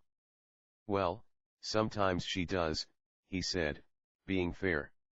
"And they both play paper dolls," said Martha. "Shame on you," said the blond young man to Mark. "Teaching this innocent little child to tell lies that way. Only a skunk would do a thing like that," said the dark young man. "You're right, Topsfield," said the blond one. "You hit the nail on the head. Only a skunk." And he glared at Mark. "She's too young to know any better, but as for you, we've had enough of your funny jokes." I give you 10 seconds to get out of this canoe. Mark felt more desperate than ever. He didn't know what to wish, and he couldn't unwish, and at any moment the time might stop being ripe. Then he remembered what Martha had said about the magic maybe being over when the moon set. And he touched the lake and wished quietly that it would be moonset right now. Immediately the moon shot down the sky, fell into the lake, at least that's what it looked like, and disappeared. "Great Scott, Topsfield!" cried the blond young man. "Did you see that comet?" "More like a shooting star, I'd say, Wigglesworth," said the dark one. They sat blinking in the sudden darkness. "But of course you can't make a moon set just any old time." The moon was scheduled to set that morning at 5:41 a.m., and so of course that's what it immediately was, and the dawn started coming up like gray streaks of paint above the lake, and its wan light bathed the 6 passengers in the canoe. "By Jove!" said the blond young man, aghast, staring at a suddenly shrunken Catherine. "Topsfield, do you see what I see?" "Gad, Wigglesworth," said the dark one, looking with horror at small Jane with her knobbly knees and blue and white socks. "Did they look like that all along?" "Where are we?" said Jane, like someone coming out of a trance. "Don't you remember?" said Martha. "I don't know," said Jane. "It's kind of mixed up." "It's all like a dream," said Catherine. "You're in a canoe," said Mark, beginning to enjoy himself. "These nice big boys took you for a little trip. Say thank you to the nice big boys." "Gee. Thanks." "Gosh," said Jane, in unmistakably childish and unglamorous tones. "I always wanted to ride in a canoe." The boy called Topsfield uttered a groan. "Gad, Wigglesworth," he said. "What do you suppose came over us?" "It must have been those lemon cokes." "They must have gone to our heads," said his friend. "Imagine," said Topsfield. "Playing with little kids at our age. If the gang finds out about this, I'm ruined. If this story gets around, my name is mud at Princeton Prep." Agreed Wigglesworth. "We won't tell, whatever it is," Catherine assured him comfortingly. "Cross my heart and hope to die, never see the back of my neck." "Shall we swear it in blood?" asked Jane, producing a jackknife and holding it out in rather a grubby paw. The boy called Topsfield winced and looked away from her. "It's all right, old man," said Mark. "We won't any of us say a word if you just take us back to our own cottage right now." And the big boys did, paddling fast as though they couldn't wait to see the last of them. And though the seating accommodations were crowded and Mark and Martha were still wet to the skin, the 4 children enjoyed every stroke of the way, and all agreed that canoe travel was every bit as exciting as it was cracked up to be. At last the canoe came to rest on their own familiar beach, and the 4 children jumped ashore. "Mum's the word?" said the one called Topsfield anxiously. "Silent as the tomb," Mark assured him. "Thanks a lot, old man," said Topsfield, wringing his hand. "That's all right, old man," said Mark, thumping him on the shoulder. And the canoe steamed off into the morning. As it vanished in the distance, the voice of Wigglesworth floated back over the water, still lamenting that his name would be mud at Princeton Prep. "Aren't they silly?" said Catherine. "Boring," Jane agreed. "Oh, I don't know," said Mark tolerantly. "Typical 16-year-olds, I'd say." "I think 16 is a perfectly horrible age," said Jane. "Isn't it grim to think we'll be like that someday?" "I won't," said Catherine. "I don't want to be 16, ever. I just want to stay the age I am." "Well," said Mark wisely, "I guess the chances are you will, for a while." And they went into the cottage. Point 4.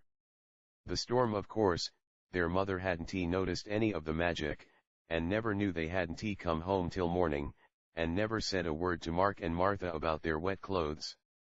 The clothes caused some trouble later on, though, because they shrank, and Mark and Martha had to go on wearing them for best all that year, which was sheer torture, and their mother never noticed a thing wrong.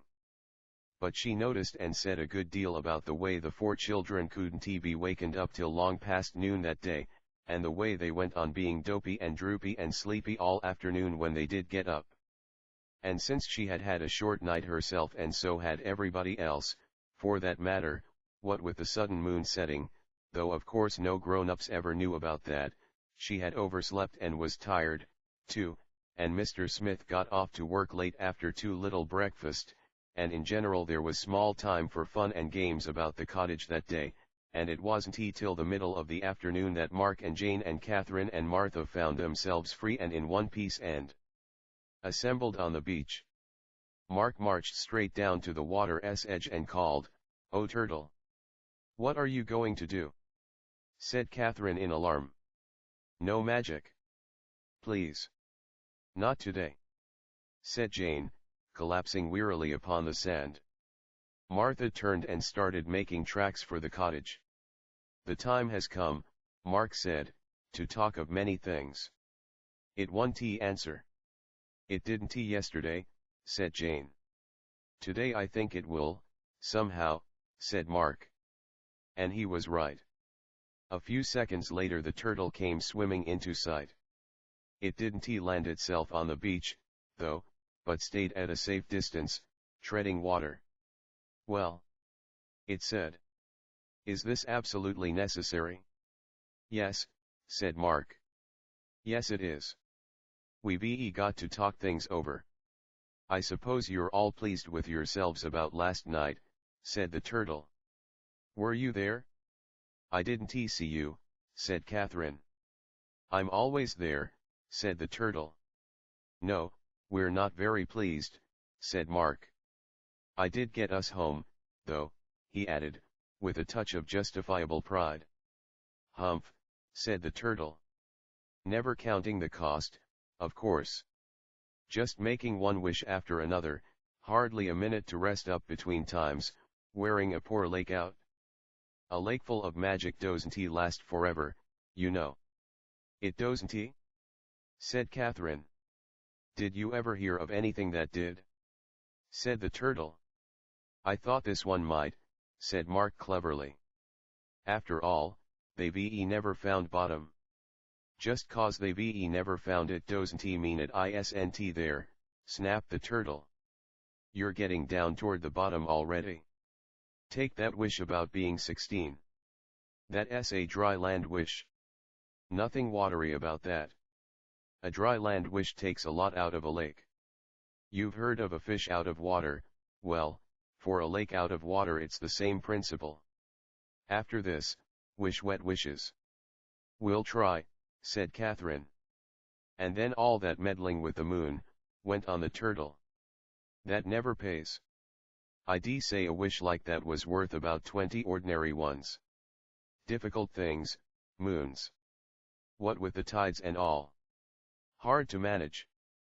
Can't say I ever understood the principle of the whole thing properly myself." "What does it matter?" said Jane. "When the magic gets really shallow we can just wish on you, and fill it up again." "No," said the turtle, "that's just what you can't do. Not anymore. It's out of my hands now. The lake's stronger than I am." "It is?" said Martha, who had edged back to join the group. "It is, since you made that first wish," said the turtle. "It's hard to explain. You mere babes and sucklings wouldn't understand." "Why, you," said Martha, who was sensitive about being called a baby. "I think I kind of see," said Mark. "You had the power to make the lake full of magic, but now it's bigger than you are. Like Frankenstein." "Exactly," said the turtle, "and you know what happened to him. I suggest after this you think twice before you wish anything at all." "We're going to," said Mark. "That's why I called you. We want to be safe and sane from now on. And I think we need one more rule. No magic except every third day. Then we'll know when to expect what." "When I gave you those 3 extra wishes," said the turtle, You promised that would be absolutely all. We didn't know then what we know now, said Mark. The turtle looked thoughtful. Then it shook its head. I couldn't take the chance, it said. With that lake in the mood it's in now, dear me knows what it might do. That's a tired lake. All right, then, said Mark. With a sudden pounce he splashed into the water and caught hold of the turtle with both hands. Bully, said the turtle, struggling in his grasp. Brute force never solved anything yet. Sure, said Mark. Naturally. I wouldn't try a thing like that. I just want to talk a little more. He knelt down till his face was on a level with the turtle's and looked it in the eye. You know, he said, Kathy was saying just the other day that we ought to have some way of knowing you when we see you, so you won't seem just like any old Tom, Dick, or Harry of a turtle. It'd be more friendly. And I was thinking. I saw a turtle once, in a shop window, that was keen. All painted white it was, with pink rosebuds. No. Cried the turtle in heart-rending tones. You wouldn't do that. You couldn't be branded for life as a mere household pet, a domestic slave. It would be the end of me socially. Say you want do it, and I'll grant any wish you like. Just the one I said Mark. Unloose me, said the turtle. Mark did. The turtle assumed an expression of great concentration. Then it relaxed. That's done it, it said. The lake put up a fight, but I pushed it through. Every third day? Said Mark. Every third day, said the turtle. Counting from today? Counting from today. Thanks, said Mark. Don't mention it, said the turtle with dignity. And now may I go? Mark's conscience smote him. No hard feelings? He asked. The turtle looked at him. Oh, no, it said. Certainly not. I love having great two-footed creatures invading my privacy and wearing out my lake and interfering with my way of life. I adore catering to their silly wishes. It's my one hobby. But Mark thought it winked at him as it swam away. He stood up. So now, he said, we know where we stand. Yes, said Jane. I guess we've got everything just about under control now. And we can relax and forget about the magic for 2 whole days. Said Martha. As though we could. Said Catherine. But it was surprising how nearly they did. That first day was just about over already, and they were only too willing to drag their exhausted selves to bed right after supper. That night of the early moonset had taken a lot out of them, as well as the lake. The next day, when Mr. Smith had left for work, their mother asked them if they thought it would be fun to take a picnic lunch and go for a trip in the excursion launch called the Willamette. So they did, and soon all was whitecaps and brass railings and blue distances and people waving from the shore. As they were eating their lunch hard-boiled eggs and spring onion and radish sandwiches, Jane turned to Mark. If this were one of the magic days, she said, we could be rounding the Horn. The mighty schooner strained at its seams, and the sails sang in the hurricane, agreed Catherine. Or we could be explorers charting unknown seas, said Mark. There's a good unknown sea now, said Martha, as the Willamette passed an inlet all choked with waterweeds, and a broken-down cottage beside it that looked haunted, at least. But pretty soon they stopped at an amusement park on the far side of the lake and stayed there for 2 whole hours, and the thought of magic was thrown to the winds as all donned bathing suits and slid down the chutes that came to a watery end amid splashes and the ear-splitting screams of utter enjoyment. That night just before bedtime the 4 children met in solemn council. Don't anyone dare think a wish between now and after breakfast, said Jane. That's going to be hard, said Mark. Like remembering to say rabbit, rabbit, when you wake up on the 1st of the month. Everybody think wet thoughts all night, just in case somebody forgets, said Catherine. We want to pamper that lake. I bet I wake up first, said Martha. If you do, Let us not have any going down to the lake ahead of the rest of us, said Mark. The first one up wakes the others, and we plan. And all agreed. As it turned out, it was Catherine who opened her eyes first the next morning. It was a flash of lightning that made her open them.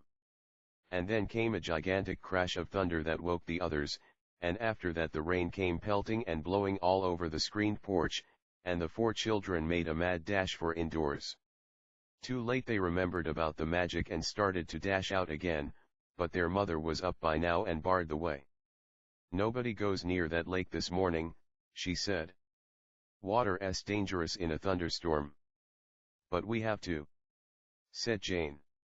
Just for a minute. It won't hurt us. It knows us, said Martha. It's expecting us. Stop talking nonsense and help get breakfast, said their mother. It's probably only a shower, anyway, said Mark. We can wait. But it wasn't. It kept on raining and raining for what seemed like hours. And even though the thunder and lightning were fewer and farther between now, their mother was still firm. Wouldn't you know? Said Jane. Now everything's just utterly and completely ruined. I think it's trying to clear up, said Catherine, at a window. For answer there came a really blinding flash that drove her back into the middle of the room, and the rain redoubled its force on the roof. Hark! Said their mother, coming into the room from saying goodbye to Mr. Smith. What's that? That was a dripping sound and proved to come from a leak in the roof, in a corner just over one of the indoor cots.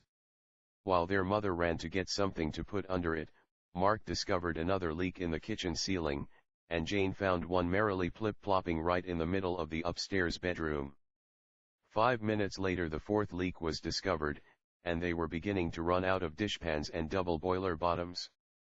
The sound of water dripping tinnily into pots made an interesting obbligato to the music of the storm. The 4 children sat around a dishpan on the living room floor. The cot had been moved out of the way for the sake of the sheets and watched the water gradually filling it. Carrie the cat, who didn't like thunderstorms, came and sat next to them, and Martha absent-mindedly took her in her lap. How many drops make a gallon? Said Catherine, not because she really wanted to know, but because there was nothing better to say. Nobody knew the answer. Where does it all come from? Said Martha, a prey to exasperation. It was then that the sudden brilliant thought struck the mind of Jane. Why, it comes from the lake! She cried. Doesn't it? Sure it does. It's scientific. The sun draws the water up, and then it condenses and comes down again, and that's rain. This is lake water we've got right here in this pen. Will it be magic still, after it's been through all that? Said Catherine. Why not? Condensed magic. It ought to be even stronger, if it's anything like condensed milk. At least we can try. The 4 children hung over the dishpan, all talking at once. What in the world are you doing? Said their mother, passing through the room. You look like witches round a cauldron. She went out again. Do you suppose she's begun to notice? Whispered Martha. Probably just a coincidence, said Mark. Now, everybody keep calm. Let us plan. Take it slowly. Start big and narrow down. Do we want to go somewhere in time, or just space? Or both? I never can think what anything means when you put it like that, said Martha. It sounds too much like school work. We have to keep it wet, said Catherine, who was often of a net-rack mind. What wet things are fun? Niagara Falls in a barrel? Battle of Trafalgar? Ulysses? Said Jane, reading from one of her many lists. No, said everybody else. Start the other way round, said Mark. What fun things are wet? Sailboating, said Jane promptly. Too real, objected Catherine. An idea dawned in Mark. What do you say? He said, and broke off. His eyes took on a glazed expression. To what? said Martha. No, muttered Mark. That wouldn't work. What wouldn't? Said Catherine. On the other hand, though, said Mark, and stopped again. Do you want us to scream? Said Jane. Well, said Mark, I was just thinking. What's snow, if it isn't water sort of frozen? And who's ever had really enough snow at one time? And where is there the most of it to be had? The North Pole, said Jane. We could see Santa Claus, said Martha. The others were too considerate of her tender youth to comment on this. No, said Mark. Not the North, that's too tame. But the South one hasn't been discovered yet, hardly. We could find it and claim it for the United States of America, said Catherine, her eyes shining with the spirit of true patriotism. What do you say? Said Mark. Shall we wish? It's certainly wet enough, said Jane. Put in about having warm clothes, said Catherine. And not catching cold, said Martha. We could take along hot possets, said Jane. There was a pause, while cocoa was hastily brewed. A few moments later, clutching the steaming mugs of it, the 4 children clustered round the dishpan again. Let us all touch at once, said Catherine. That'll be more sort of mystic. The hands that weren't clutching the cocoa went out toward the dishpan. Look, said Jane, pointing at the water. Already a thin scum of ice was forming across its top. It thinks it's a good idea. It wants us to. The next minute all hands had touched and all hearts had wished. And the minute after that, the dishpan had disappeared, and the water in it had turned white and frozen and grown bigger and bigger until it was a vast snowy plain, and the 4 children found themselves seated in the middle of it, suitably bundled up and befurred, and with mugs of cocoa still in their now fur-mittened hands. Carrie the cat found herself there, too, through no wish of her own, for Martha had forgotten to put her off her lap. "Brr," said everybody, in the sudden wintry blast, and 4 noses were buried in 4 steaming mugs. "Whiff," said Carrie, putting back her whiskers. She took 1 or 2 delicate steps across the snowy crust, not sure whether she liked it. Thawed by cocoa, the 4 children stood up and peered around interestedly. "Is this all there is to it?" said Martha, looking at snowy whiteness and nothing else as far as the eye could see. "What did you expect?" said Mark. "A big post sticking up? I just thought there might be more to it, somehow," said Martha. "Still, if the magic said this was the South Pole, this must be it." So Mark, who always had pencils, took one out, and using the eraser end, wrote an inscription in the snow. "South Pole. Prop. Of USA we found it." After that he put the date, and they all signed their names. Martha had Carrie sign her paw print, too. Carrie did not seem to appreciate the privilege. And that seemed to be that.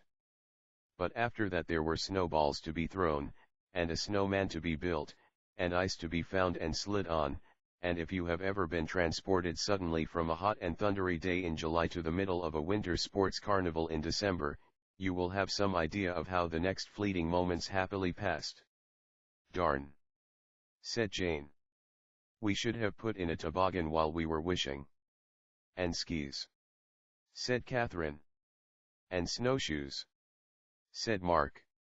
"Who cares?" said Martha. "Let us lie down and make angels." And she and Catherine did. It was just as the 4 children were organizing a game of fox and geese and wishing they'd brought more people along so there'd be enough to play it properly that the cry was heard in the distance. "What was that?" said Jane. "It sounded human." "Eskimos," said Martha. "They don't have those here," said Catherine. "That's Alaska." "What do they have, then?" "They don't, it's uninhabited," said Mark. "So far as anyone knows," said Jane. Martha's lip trembled. "I don't like things that live where it's uninhabited." Just then the cry was heard again, and nearer now, and as the 4 children looked around to see where it had come from, a furred and booted figure staggered into view. It seemed to see them, and started forward in a kind of tottering rush, and as it drew nearer, they could see that it was a man. But they couldn't tell much else about him, because his face was covered with about a week's growth of beard. The sight was not a reassuring one, and Martha turned to flee. But the man seemed just as upset by them as they were by him. As he came nearer, he stopped short, rubbed his eyes, gave a despairing moan, sank on his knees in the snow, and covered his face with his hands. "It's all over. Might as well give up now," he cried in something between a sob and a shudder. "Now I'm seeing things. Angel children dancing in a ring." He peered between his fingers. "Now they're gone. It's the beginning of the end. My mind's given way. Might as well lie down and die right here." "No, don't do that," said Catherine, ever sympathetic, edging forward to see if she could be of some help.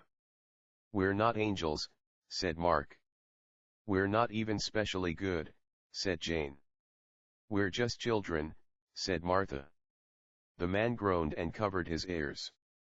"Now I'm hearing voices," he said. "I hope the end comes quickly. I can't stand any more." "It's no use," said Mark. "It's that thing of grown-ups noticing a little, but not much. He thinks we're spooks." The 4 children stood looking at the man. And now an expression of even greater horror came over his face, and he gave a terrible cry. He was staring at something beyond them, and they turned and followed his gaze. Carrie the cat stepped forward, picking her way elegantly along and waving her tail. And maybe because she hadn't really been part of the wish but had only got into it more or less by accident, the man seemed to see her all too clearly. "No!" he cried, waving her away and shutting his eyes to blot out the sight. "No! Scat, you horrid beast! Now I know I'm really crazy. If it were a polar bear now, I might believe it. Or a Saint Bernard dog with a bottle of brandy round its neck. Poor thing! I wish we had some brandy, don't you?" said Catherine. "There's the cocoa," said Jane. And now a strange thing happened. The 4 children could never decide afterwards whether Carrie did it deliberately or not. Certainly she had never gone out of her way to be helpful to anyone before. But now she walked majestically over to where the 4 mugs of cocoa still stood, balanced on the snowy crust where the 4 children had put them down. She leaned delicately over one of the mugs. There was a sound of lapping. The man had followed her, as though hypnotized, and though he didn't see the cocoa for hot possets had been part of the wish, he heard the lapping. And throwing table manners to the wines, he flung himself down on the snow and sought its source with his mouth. The 4 children looked away politely. And now the man began to laugh hysterically. "Ha ha ha!" he cried. "Cocoa! If it weren't so tragic, it'd be funny. I said I'd find the South Pole or die, but I thought it would be a hero's death. I never thought I'd spend my last hours drinking cocoa with a domestic cat." But he drank the cocoa. And even though it was invisible to him, it seemed to do him good. For he perked up noticeably, and the flush of health began to appear on his wan cheek, such of it as could be seen between whiskers. "Now I know what he's doing here," said Mark. "He's an explorer and he's lost. He's trying to find the South Pole." "Oh, is that all? Why doesn't he look, then?" said Martha. "It's right behind him." "He doesn't notice it," said Catherine. "He doesn't see our inscription, either. It's invisible to him." "We could help," said Jane. "We could sort of shove him along with our ghostly unseen hands till he's right on it." "No, we couldn't," said Mark. "Then he really would go mad. No mortal mind could stand it." And it turned out not to be necessary. For now, having drained her half of the mug of cocoa, Carrie started parading slowly toward the inscription Mark had written in the snow. Every few steps she turned and looked over her shoulder at the man. Fascinated, he followed her. Carrie reached the spot, sat down on it, and purred. The man came and stood beside her. Suddenly an idea dawned. He took out his compass. He took his bearings. And a great light broke over his face. "Eureka!" he cried. "At last, at last. After all these years. Oh, what a lucky fellow I am." He put a whistle and blew it. He started shouting and waving his arms. "Admiral!" he called. "Fellows! Barryscale, Chelmsford, McAlpine. Here it is. I found it. We've done it. We're successful, we're famous, we're heroes." And from the distance 4 more figures came staggering into view, furred and booted and bearded and pale and tottering, but with excited grins and joyful flushes marking each face. They ran up to the first man. They took out their compasses. They took their bearings. And then they all began jumping for joy and thumping each other on the back in congratulation and dancing round and round the pole in delight. "How did you ever find this spot in the first place, Fordyce?" said one of the men to the first man. "I don't know. Something just seemed to lead me to it," said Fordyce. "Instinct, I guess." "Isn't he going to give even Carrie any credit?" said Catherine to Mark.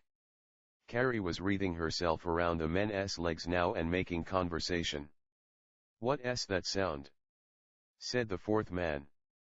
"Kind of a meowing and walling." "For a minute I thought I saw a pussycat," said another. "But that couldn't be, of course," said still another. "Not in the Antarctic." "We don't want to go home saying we saw a thing like that," said the one who seemed to be the admiral. "Nobody would believe a thing we do say. Nobody would believe we found the pole at all." All of the men were looking straight at Carrie now. "I don't see a thing, do you, fellows?" said Fordyce.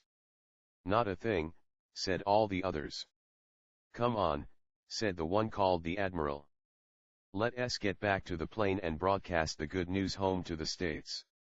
And still clapping each other on the back and rejoicing in their good fortune, they hurried off across the snow. "Wait!" called Martha after them. The others didn't even bother. "Really?" said Jane. "Some people. And now I suppose we just go home," said Catherine. "No, we don't," said Mark. "Not till sundown. Remember?" Everybody looked at the Sunday. It shone brightly, straight above them. Time passed. They looked at it again. It hadn't moved an inch and didn't look as if it intended to. And then Mark remembered something. Oh, he said. "We're at the South Pole, remember? Didn't you ever hear of the midnight sun? When there is any sun at all down here, it hardly ever sets. Sometimes not for weeks, I guess." "And here we are," said Catherine. "And here we'll be," said Jane. "I want mother," said Martha.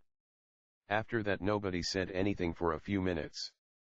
"Who wants to throw snowballs?" said Mark finally. Nobody did. "Now I know where the snows of yesteryear are," said Catherine. "They're all here. They must be. Now I see why people go to Florida in the winter," said Jane. "I for one will never build a snowman again." Mark cleared his throat. "Oh Turtle," he said. "Don't be silly," said Jane. "It couldn't come here. It defreeze." "We're here and we're not freezing, are we?" said Mark. "Who isn't?" said Martha bitterly. At that moment a voice spoke at their elbow. "Hello," it said. The 4 children turned. An odd figure in nun-like black and white confronted them. "You're a penguin," said Catherine. "Naturally," said the penguin. Carrie the cat arched her back and hissed. She could not abide a bird. "Do you know our turtle? Did it send you to help us? Are penguins magic, too?" said Martha.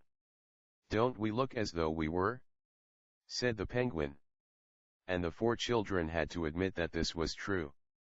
Wish us home, then, said Martha. Make the sun set, said Catherine. Please, said Mark, either because he had better manners than the others or because he was more tactful. It's not so simple as that, said the penguin. Naturally. It never is, said Jane. As you ought to know by now, agreed the penguin. However, just sit there patiently for a bit. Perhaps I'll think of something. The 4 children sat there patiently while the penguin paced up and down, deep in thought. Carrie the cat followed the penguin with her eyes. She crouched low to the ground, her tail lashing. She started forward. Call off this fierce marauding beast, said the penguin. I can't think when I'm being stalked. Martha took Carrie in her lap. That's better, said the penguin. Now then. Follow me. I have a plan. It led the way, and the 4 children followed, Martha still keeping tight hold of Carrie. Carrie's lip curled in disgust every time she looked at the penguin. Presently they came in sight of an endless-looking wind-swept sea, with a great mass of ice at its edge.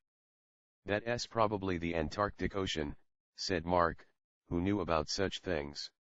That's probably a glacier just up ahead. Even as he spoke, there was a crash, and a sizable mass of ice detached itself from the shore and went floating away over the cold, vasty deep. Hop on, said the penguin. The next iceberg leaves in 2 minutes. The 4 children hopped where it pointed and sat down on cold slipperiness that moved. A few seconds later there was another crash, and a crack appeared between them and the penguin. The crack widened rapidly into a watery gulf, and the 4 children found themselves sailing away in the wake of the previous iceberg. Goodbye, they called, waving at the shore. Thanks a lot. The penguin flipped a flipper. Carrie uttered a parting snarl. And then shore and penguin were lost to view, and there was nothing to be seen on either hand but cold water and other bobbing icebergs. Heartily, said Jane. This is as good as being on a yacht. Well, almost. My sitting down part's cold, said Martha. It's damp, too.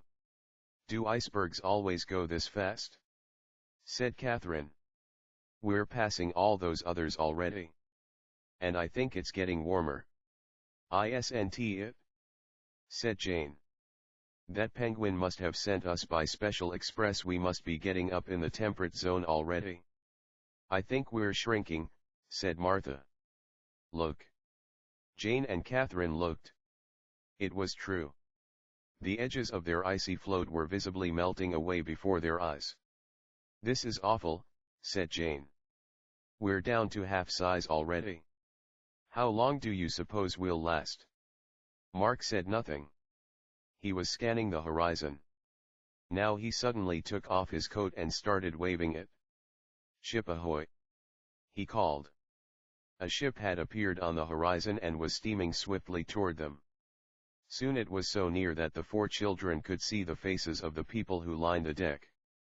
But the faces didn't seem friendly a bit. Keep away! Called the people on the ship. How dare you run your nasty old iceberg across our course? Don't come any nearer. You'll run us down. And the ship turned in craven flight and hurried away, fearful of being rammed and caved in. Though for all the damage we could do by now, said Jane, we might as well be a mere popsicle. It was true. The iceberg had dwindled away till there was barely room for the 4 of them and Carrie to sit, huddled together as closely as they could huddle. The 4 children took off the thick coats the magic had provided in order to make more room, and because it was growing so very hot all of a sudden, and the coats sank to a watery grave as the edges of the iceberg melted away under them. Darn! Said Catherine. I liked mine lots better than my regular winter one. Never mind, said Jane. They'd probably have vanished at sundown, anyway. Speaking of sun, said Mark, dashing perspiration from his forehead and beginning to take off his shirt, This must be the tropics. It's hot. The tropics? Cried Martha in alarm. You know what they have there, don't you? Sharks. Catherine glanced ahead. She turned pale. Don't look, she cried, so of course everyone did. A curved fin was bearing down toward them. No one needed to be told whose fin it was. Martha began to cry. Don't give up. Not yet, said Mark grimly. Look over there. Everybody looked the other way. The tropical sun, a hot red ball, was sinking toward the blue waves. In its heat the last remnants of the iceberg were dissolving fast. The four children could hear small tinkles and crackings below them now as its underpinnings gave way, and when they looked down, they could see heaving sea through the poor final fragment that was just big enough to bear their weight. It was a race between the iceberg and the Sunday the shark could afford to wait. Martha had her hands over her eyes, but she peeked between her fingers and saw the curved fin hovering nearby. Then the last thin ice melted, and the four children felt themselves sinking. But they didn't plunge into watery saltness, or into sharky, toothy sharpness either. For as the iceberg sank, so did the sun, and the four children landed with a thud on hard, dry flooring. They were sitting in a circle on the living room floor looking at a dishpan full of water. Their mother came into the room. What are you doing in here? She said. The storm stopped ages ago. Don't you want to go swimming? Mark and Martha and Jane and Catherine rose crampedly to their feet and staggered to fetch their bathing suits. And the mind of each grappled dazedly with the fact that it was still only morning after the long full day they already had. As they came out into the sunlight, a black and white towhee was scratching among the weeds near the porch. Thinking it was the penguin grown to handier, convenient size, Carrie hurried away after it. The four children paid her no heed. The lake was waiting. They ran into it. 5. The bottle. When Mr. Smith came home from the bookshop that evening, he brought newspapers with him, and the newspapers had staring headlines. Some American explorers had discovered the South Pole. Isn't it exciting? Said the children's mother. Oh, that, said Martha. It's all right, I guess, said Jane, if you like that kind of thing. But as soon as they were alone, the four children read the newspaper accounts through carefully. None of the stories made any mention of Carrie, and they didn't say anything about four ghostly children, either. It's not fair, said Jane. It was our best chance of going down in history, so far. Now I'll have to think of something else. I don't mind for myself, said Martha. It's Carrie. You'd think the least they could do would be name the continent after her. Little Katia, said Mark. Feline Island, said Catherine. New Carrie, said Jane. There was a pause. Oh, well, said Mark. At least we'll always know we were a part of it. We can feel secretly proud, said Catherine. Virtue is its own reward, said Martha. It would be, said Jane. As if it weren't dull enough already. It's adding insult to injury.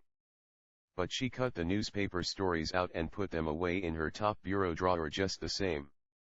The reason the four children were alone was that their mother and Mr. Smith were in the upstairs bedroom talking. They talked for a long time, and dinner was late, and after dinner and dishes their mother and Mr. Smith kept looking at each other as if they had something on their minds and wanted to be alone with it, and kept asking the four children if they weren't tired and didn't want to go to bed early, until at last the four children saw the point and decided to humor the poor hapless adults, and they went to bed. And Jane and Catherine and Martha went to sleep. Mark went to sleep for a while, but then he woke up. The reason he woke up was that their mother and Mr. Smith had come downstairs from their bedroom for a midnight snack and were sitting in the living room having it. And the light shone in Mark's eyes on the sleeping porch, and he could hear every word they said. Of course, he knew perfectly well that eavesdropping is wrong, and he probably should have called out and warned them, but by the time he thought of this he'd already heard so much he decided it would be embarrassing. and besides, he wasn't dropping from the eaves, he was lying obediently in his own bed, and if people would come talking right by an open window right next to him, he couldn't help that, could he? And besides, it was interesting. So he lay low and said nothing. After a while their mother and Mr. Smith put out the living room light and went upstairs. But still Mark lay awake for a long time thinking. Right after breakfast next morning, before swimming or anything, he called a conference. And because the sight of the lake might prove too tantalizing, when there was nothing they could do about it till day after tomorrow, he called it on the other side of the cottage, the side next to the pasture with the sheep and the unfriendly rams. Jane and Catherine and Martha sat in a row on the split rail fence and listened, while Mark perched on a boulder and drew patterns in the earth with a stick, as he talked. "The thing is," he said, "this summer may be all very well for us, and a consolation devoutly to be wished, but it's hard on Mr. Smith, for he could never bring himself to say Uncle Huge, the way Martha did. He has to run all this and the bookshop, too. He's having to kind of lead a double life." "Like Dr. Jekyll and Mr. Hyde," said Catherine. "Only different," said Jane. "And the thing is," said Mark, "it's beginning to tell on him. His business is suffering. And he's worried about it. I heard him tell Mother so. He looks tired, too," said Martha. "All that driving back and forth." "And it's all our fault," said Catherine. "We've been enjoying the magic, and wasting its sweetness on our own desert air, and never thinking of others at all." "We've got to do something," said Jane. "What'll we do?" said Martha. "That's the whole point," said Mark. "The next wish has got to be for him." "You're right," said Jane. "It's only fair." "What'll we wish?" said Martha. "That's the whole point," said Mark again. "We don't want to rush off half-cocked, the way we did when we tried to help Mother with the half-magic that other time. Remember what happened?" They remembered. "No," he went on, "this time we've really got to think it over first. And that's why it's good that we've got 2 whole days before the magic. We can be thinking." "Good," said Jane. "We'll do that." "Let us," said Catherine. Martha nodded her head earnestly. And with that settled, the 4 children forgot all about Mr. Smith for the moment and turned their minds happily to the important question of how they were to while away the golden hours in the meantime. It was a blue-skied morning, and the sun shone brightly but coolly, and a fresh wind blew. "This," said Mark, "is the kind of day when the open road calls." "Let us explore," said Jane. "We already did," said Martha. "Not that old South Pole," said Jane in tones of scorn. "Let us explore our own territory. See America first. We've never found out where that red clay road goes." "We could take our lunch," said Catherine. "What kind of sandwiches?" said Mark. "Jam," said Martha thoughtfully, "and peanut butter and banana, and cream cheese and honey, and date, and nut, and prune and marshmallow." A time passed. Their mother came into the kitchen. "What's all this mess?" she said. "Nobody leaves this house till it's cleaned up." And nobody did. By the time Jane and Mark and Catherine were ready to go, the sun had climbed lots higher in the sky and wasn't half so cool. And they had made so many sandwiches and tasted the important parts of each so many times to get just the right blends that by now everybody's gorge rose and nobody felt like having a picnic for ages, at least.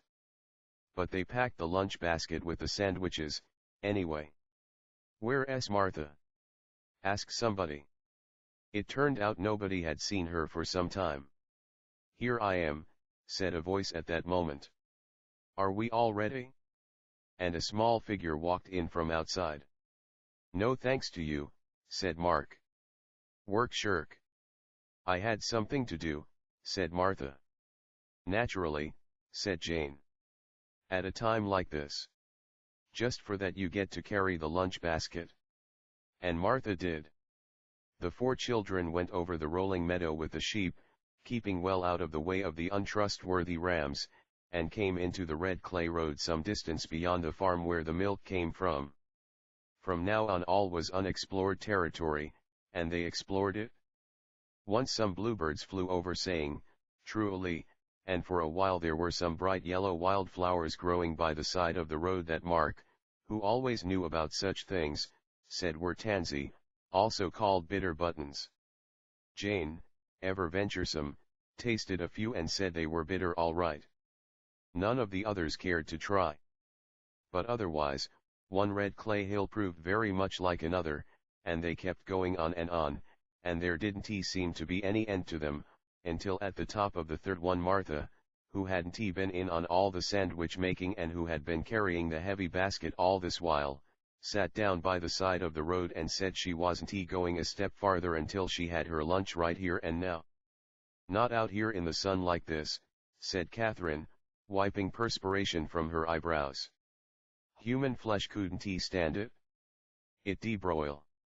"There's a woods coming," said Mark, pointing ahead. "If we just keep on, we're sure to find an ideal spot."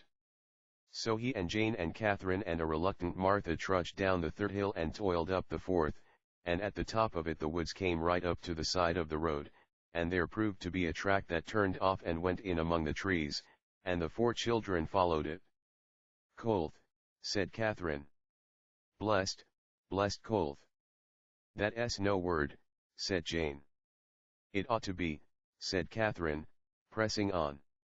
"A woods in August isn't quite the magic thing that it is in early spring, when birds are still fresh-voiced and violets are pushing through.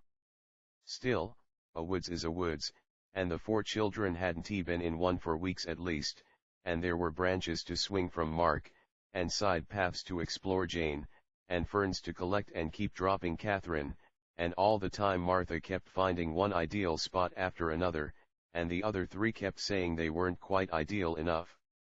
At last they came to a clearing with a brook curving through, and though it wasn't the babbling time of the year, there was still a satisfactorily wet trickling at the bottom, and Jane sat down on the bank and took off her shoes and socks and put her feet in the water and announced that this was the place for her. So then there were the sandwiches to be unpacked and divided with scrupulous fairness, and after that Jane traded all her peanut butter and banana for all Catherine's prune and marshmallow, and after that nobody said anything for a long time.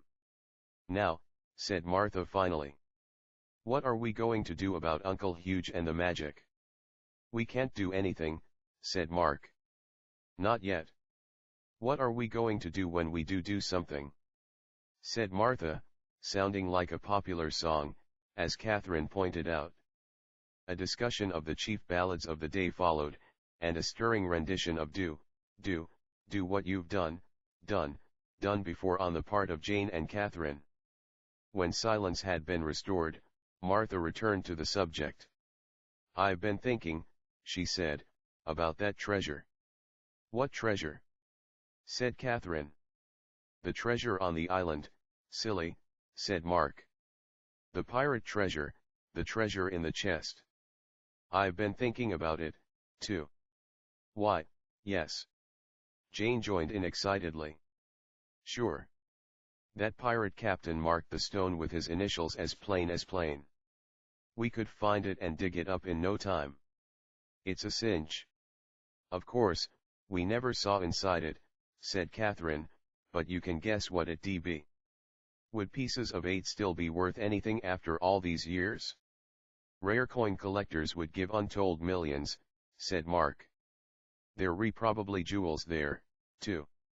We could probably give Mother some and still have enough left over to put us all on easy street."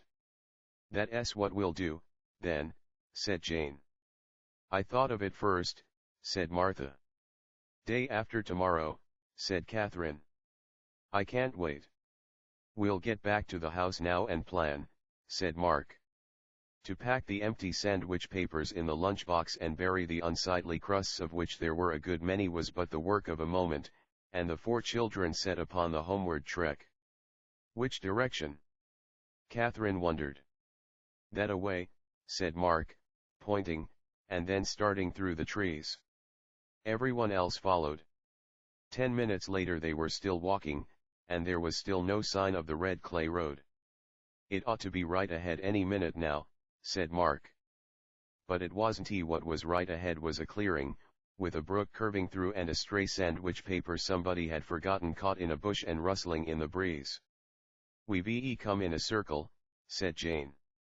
"Are we lost?" said Martha, beginning to sound scared. "Pooh," said Mark. "That's nothing. That always happens in a woods. You veer toward the left 'cause your heart's on that side." "Well," said Jane, "it's nice to know our hearts are on the right side, anyway." "Left," Mark corrected her. "You know what I mean," said Jane. "Maybe if we all sort of leaned toward the right and tried again," said Catherine.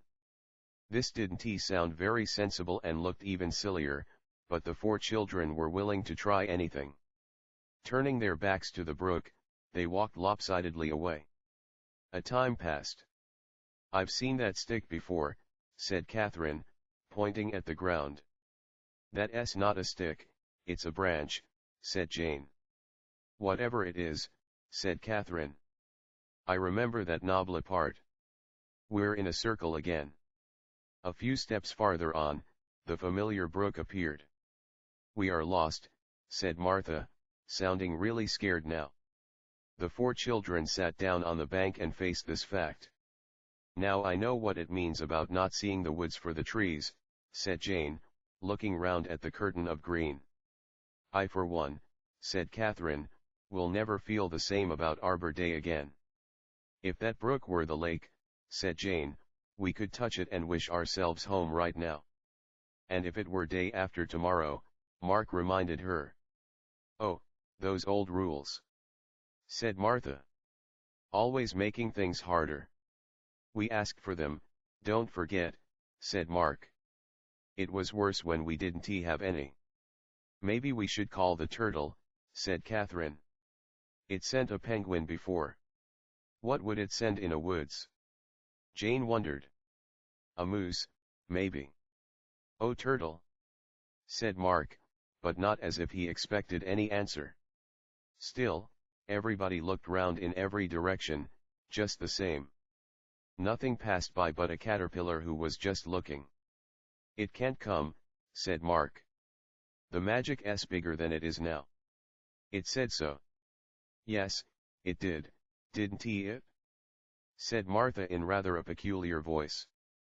"Then if we had some lake water here now, we could make it come, couldn't we?" "If," said Mark. "If. Well," said Martha. And she triumphantly drew a small bottle from her pocket.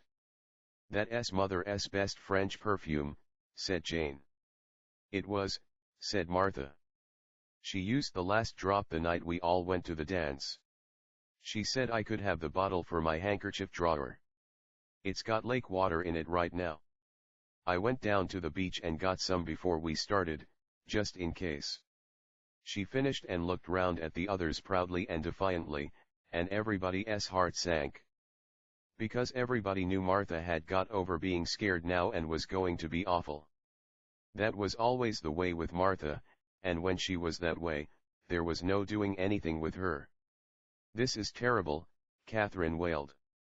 "She'll make the turtle come, and that'll break all the rules, and the magic'll be out of control again." "Wait," she begged Martha. "Remember how it was that first day? Remember that big snake thing?" "Give me that bottle," said Jane, "before you do something foolish." "I want tea," said Martha. "What do I care about those old rules, or that old snake thing either? If we wait till day after tomorrow, Uncle Huge could go bankrupt in the meantime. We've got to get him that treasure right now." "Careful," said Mark. "Every time we ever broke rules before it brought us nothing but disaster." "I don't care," said Martha. "Anyway, I'm tired of woods and my feet hurt." "Of course that's the whole point," said Jane. "Shame on you. Pretending you're doing it for Mr. Smith when all along you're just being selfish." "Oh, I am I?" cried Martha in a rage. Just for that I'll do the whole thing by myself, and you needn't any of you even bother to come along. You can stay here and wait for 3 days for all I care. I don't need you and I don't need that old turtle, either.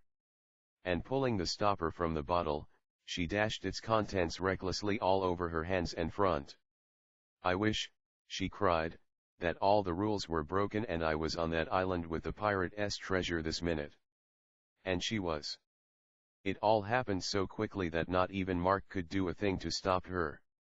All he and Jane and Catherine could do was stand staring stupidly at the spot where Martha had been and where she now suddenly wasn't anymore. And if you have ever looked at a spot where somebody suddenly isn't anymore, you will have some idea of how he and Jane and Catherine felt. A chill wind sprang up and blew through the empty space, just to make it eerier. Some drops of water that had rolled off Martha's hands splashed to the ground. "Quick!" cried Catherine. "Touch them and wish." But the drops of water didn't behave like ordinary drops of water at all. They didn't form a pool, or soak into the ground, but gathered themselves together and went rolling along like bits of mercury when you let the thermometer fall and break it as you always do. And before anybody could touch any of the little rolling balls, they had bounced down the bank and joined the mossy trickle of the brook. "Now it's all diluted!" cried Jane. "Touch it anyway!" cried Catherine. Mark threw himself down by the edge of the brook, stuck his finger in, and wished with all his might. Nothing happened. "I guess the magic's gone out of it," he said. "Either that," said Jane, "or it's watered down below human strength." "What'll we do?" said Catherine. "We've got to get out of this wood somehow and save her from herself." "If we only had a compass," said Jane. "Wait," said Mark. "I've been watching the Sunday back there before any of this started happening. It's been going that way." He pointed. "That means that way's west. And the lake's west of the road, because I saw it on the map. So if we just start after the sun and keep following, we ought to hit the road first, and the lake after that." "Come on," said Jane. A minute later the clearing was deserted. A possum emerged from the trees and washed itself at the brook. But whether it had any wish in mind, and whether the magic was watered down below possum's strength, too, will never be known, at least not by Jane and Mark and Catherine. They were far away by now, crashing through the underbrush and following the sun, stopping every so often when Mark told them to so he could take his bearings. They came out onto the red clay road at last, farther from home than where they had left it. The lake wasn't even visible from here, and Mark decided the best plan was to head back toward their own field. Catherine counted 7 hills before they reached their gate. Nobody had breath enough for much talking, but as they climbed the gate and went bumping over the field, little heeding whether the rams were unfriendly or not, this time, Jane managed to utter a few words between puffings. "What'll we do when we get there?" she said. "Just wish." "What else?" gasped Mark. "We can't worry about consequences now. We've got to save her. No matter what." "Let come what may," agreed Catherine. The 3 children thudded across the hilly field, over the second gate, and through the yard of the cottage. Their mother sat reading on the porch. She looked up and saw Jane and Mark running, with Catherine trailing behind. "Hello, darlings," she said. "Playing tag?" Nobody answered. Snail shells crunched under their flying feet now, followed by the splud of damp sand. A glance showed the lake, blue and ordinary and empty of magic menacings, before them. "But that doesn't signify," said Jane. "Imagine what's probably underneath. Just lurking there." "Let's not," said Catherine. Mark touched the lake first. "I wish we were on the island with Martha," was all he could say before breath utterly failed. And then they were. 6. The island. The next thing Martha knew after she made the wish, a salty breeze was lifting her hair, and she was standing on the rocks that rimmed the familiar coral island. Just before her were the 4 palm trees where she and the others had hidden on that first fateful magical day. She ran forward. There, right in front of the 4 trees, was the flat stone, just as she remembered it, with Chauncey Cutlass's initials blazoned on its front. She flung herself on her knees and scrabbled in the sand with her fingers. Too late, she wished she had brought a shovel. Still, maybe one could be fetched by magical means. Hurrying back to the rocks, Martha leaned over, plunged her finger in the water, and wished again. Nothing happened. So Mark must have been right that first day, and this tropic sea had no connection with the magic lake. Either that, or the salt got in the way of the magic current. Like a short circuit, muttered Martha to herself, running back to the flat stone, whatever that is. If there were a tree branch she could make a stick for digging. But the only trees were palm trees, and Martha felt that a palm leaf right now would be but as a broken reed. So she used her hands again. At last she managed to get one end of the stone free of the encroaching sand, breaking several fingernails in the process. Huffing and puffing, she heaved the stone away and to one side. Beneath it was just more sand, heeled down and trampled well by the industrious pirates. Martha got to work on it. Her fingers were sore by now, and there seemed to be no end to the gritty graininess, except that as she got lower it got wetter and scratchier. "I've heard of the sands of time," she said aloud, "and these must be it." But a second later one hand struck solid metal, and a tantalizing corner of pirate chest appeared at the bottom of the hole. Martha started to dig faster. Then she stopped. All this while she had been half hearing a sort of plashing sound in the water at her back. Probably just waves, she thought. But now the plashing was nearer and louder. Something made her turn and look behind her. A long, canoe-shaped boat was fast approaching the island, manned by what looked like hundreds of black-skinned figures. A few strings of beads here and there formed their only costume. Their white teeth gleamed in the sun. Natives? Was Martha's first thought. Friends or enemies? Probably the natives wouldn't notice, though, was her second thought. Probably they wouldn't any more than half see her, the way the pirates had that other time, and probably they'd just think the island was haunted, and she could scare them away as easy as pie and get on with the digging. As her mind spoke this thought, one of the natives stood up rocking the boat and pointed straight at her with his paddle. And a fierce battle cry went up from every dusky throat. And Martha remembered that she had broken the rules and wished there weren't any rules anymore, and now there weren't, and here she was, alone and unprotected on a desert island, and everybody would notice. Particularly savages. A weaker spirit might have quailed, or hid its head in the sand. Martha did neither. Her one concern now was to protect the treasure, and Mr. Smith and the bookshop. Huffing and puffing harder than ever, she dragged the flat stone back into place and started stamping it down. Behind her she heard a boat landing sound, followed by the thud of running feet. Then the running stopped, and the only sound was a sound of breathing. Whether it was her own or the savages, Martha wasn't sure. She decided to look around again. She did, and quickly shut her eyes. But that was even worse, and she opened them once more. The bead-clad savages were standing in a ring around her. Some carried spears with jaggy-looking edges, if a spear can have an edge. All of them were looking straight at her, and she could read only utter unfriendliness in their gaze. And she could read something else, only she wasn't quite sure what it was. Or if it was what she was afraid it was, she hoped she was wrong. She thought it time to address the Icelanders. "Ugh," she said. "Mugwump. Matapan. Chop suey." The head native paid her words no heed. He pointed at her with his spear, which was the jaggiest looking of them all. "Supperum," he said.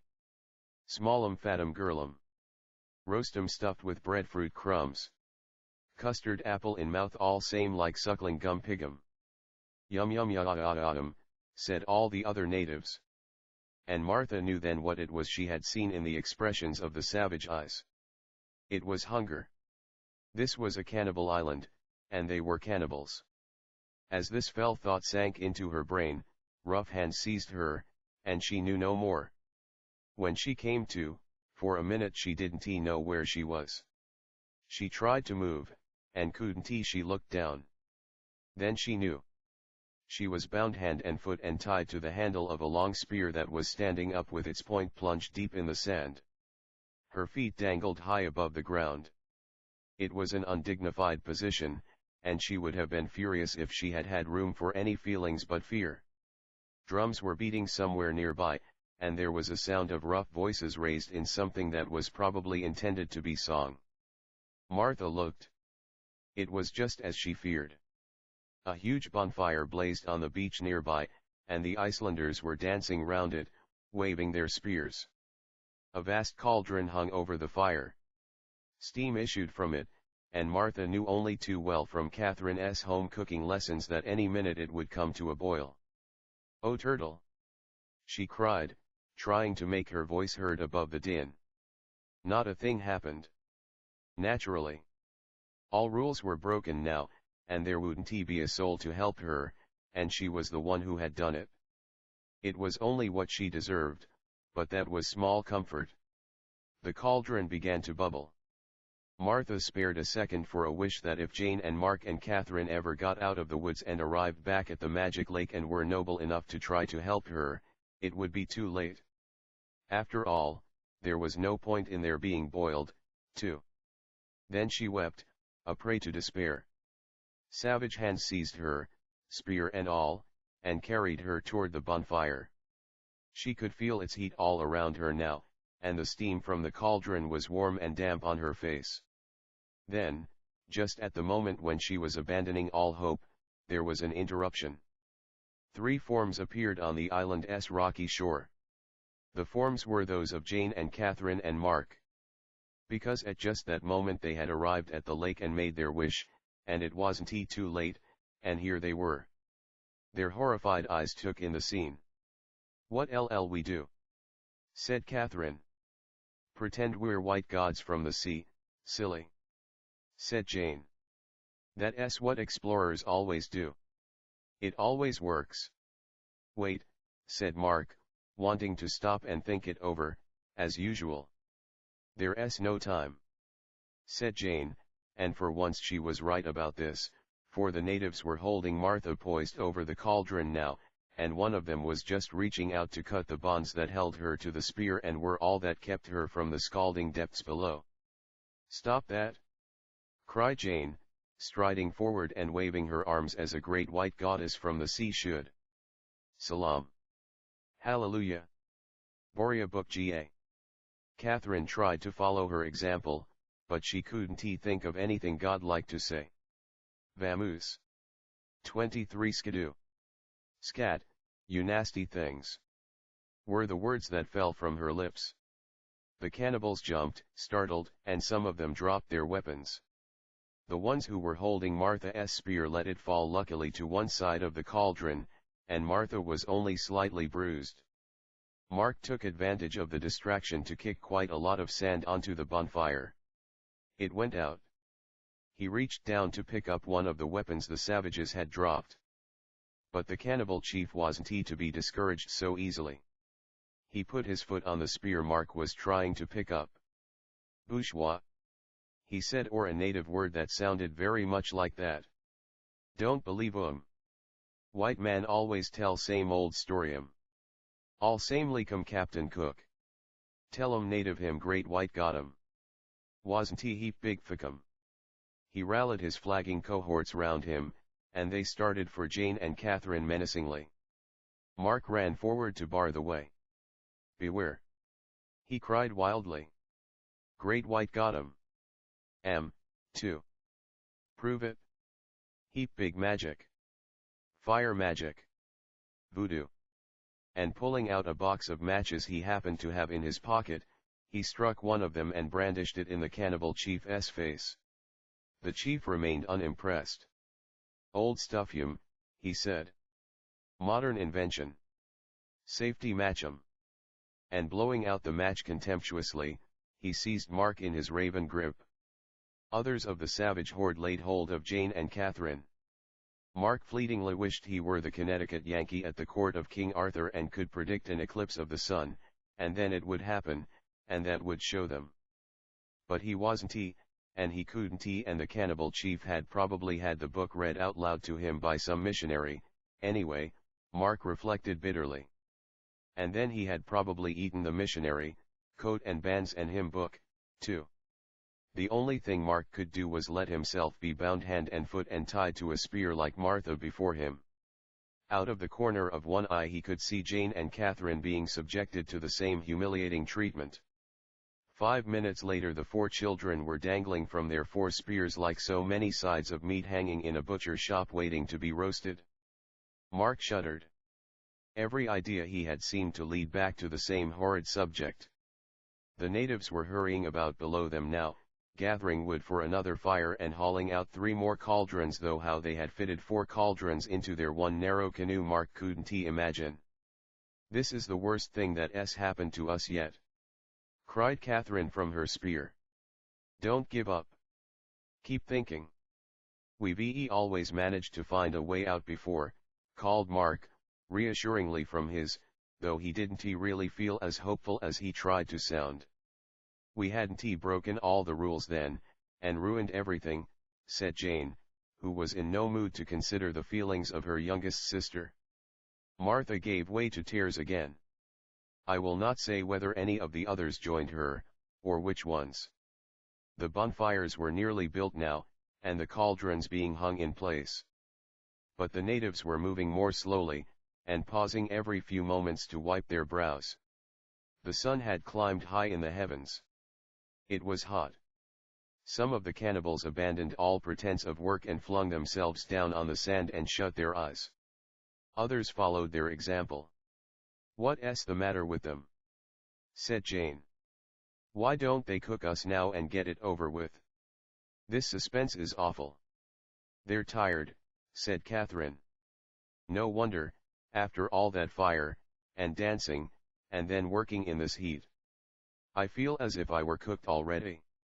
A savage hurried up to the chief and said something.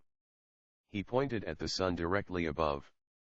The chief nodded and cried out a word of command. All the cannibals immediately stopped whatever they were doing, and dropped whatever they held at the moment, be it stick or cauldron. Several toes were quite badly crushed, and flung themselves down wherever they happened to be. Slumber descended on their perspiring faces. As for the chief, he curled himself up in the shade of a sheltering palm and began to snore. 2 of the natives who seemed to be slaves propped a canopy over him and fanned the flies away for a bit, before going to sleep themselves. "What is it?" said Catherine in the sudden silence. "It's siesta time," said Mark. "All tropic tribes do it. They take naps every noon." "Naps?" cried Jane. "I never thought I'd be glad to hear that word. I wish I could take one right now, and wake up and it was all a dream. As if we could sleep at a time like this," said Catherine. "But it's surprising what the tropical sun can do, particularly when you are tied to a spear in the full glare of it." First Catherine and then Jane gave way to its soporific rays and began to nod. Mark stayed awake for a while trying to think of a way out and not finding any, then he, too, lapsed into utter dozing. Horrible nightmares disturbed his rest, but he only twitched and muttered and slumbered on. Only Martha remained sleepless, a prey to woe and remorse, promising herself that if they managed to escape this time only she couldn't think how she would never wish on a lake, or anything else, again. A time passed. The other 3 awoke to the sound of voices. "Where am I?" said Catherine. "Who's there?" said Mark. "3 guesses, said Jane bitterly. "It's those natives. They're discussing whether they want us stewed or parboiled." "But it wasn't the natives." "Look," said Catherine, pointing. "It's Martha. Who in the world is she talking to?" Jane and Mark looked. Sure enough, the natives were still all stretched out, motionless. Several of them were snoring loudly. and there, at the foot of Martha's spear, where it was plunged in the sand, stood 3 children. Only Jane and Mark couldn't see them very clearly. It was as though they were sort of half there, the way Martha had been once on a half magic time, long ago. Martha and the 3 strange children were making conversation, for all the world as though they weren't in the least peril at all. "I'm 7 years old," Martha was saying. "I'm in the 2nd grade next year. My teacher's name is Miss Van Buskirk." All trace of tears or care had vanished from her voice. "Honestly," said Jane. "At a time like this. Who are you?" she added rudely, staring down at the 3 strange children. "This one's called Anne," said Martha happily, pointing at the smaller girl, "and the boy's Roger and the big girl is Eliza. They're in a magic adventure, too, and our magics kind of overlapped." "Isn't that interesting?" "Oh, they are they?" said Jane, who was in no mood for trifling. "Yes, we are. Did you think you had all the magic in the world?" said the one called Eliza, proving that she could be just as rude as Jane. "That's why we can't see you clearly, then," said Mark. "Can't you?" said Martha. "I can." "That's funny," said the one called Anne. "Roger and I can see you clearly, but Eliza can't." "I can see that one," said the girl called Eliza, pointing at Catherine. "I can see you, too," said Catherine, beaming at her. "Still, that's typical of that magic," she went on wisely. "You never can tell what it'll do." A new thought struck her. "Why, when you think of it, there're probably hundreds of children in the middle of hundreds of magics, wandering all over the world all the time. It's a wonder we don't meet more often. It's a wonder we don't have collisions. How did you happen to come here?" The boy called Roger looked at the girl called Anne. "Why, he started to say. But Catherine interrupted him, chattering on. "I know. Of course. The turtle sent you." "What turtle?" said the girl called Anne. "So that couldn't be it?" "Oh, for heaven's sake!" fumed Jane. "What is this, a social tea? What does it matter how they got here? The point is, can they get us down?" "Our magic only works for time," said the boy called Roger. "Really?" said Jane, feeling superior. "Ours works for everything." Then she remembered. "Only right now it isn't working at all," she admitted. "That is, it's working, but it's all gone wrong." "That happens to us sometimes, too," said Roger. "Pooh," said the dashing one called Eliza. "We don't need any old magic to get them off those spears. We have our 2 hands, don't we? And our crude childish strength." And digging in the sand suddenly, she uprooted Jane's spear, and Jane fell heavily to the ground, knocking all the wind out of her. She always maintained afterwards that Eliza had done it on purpose.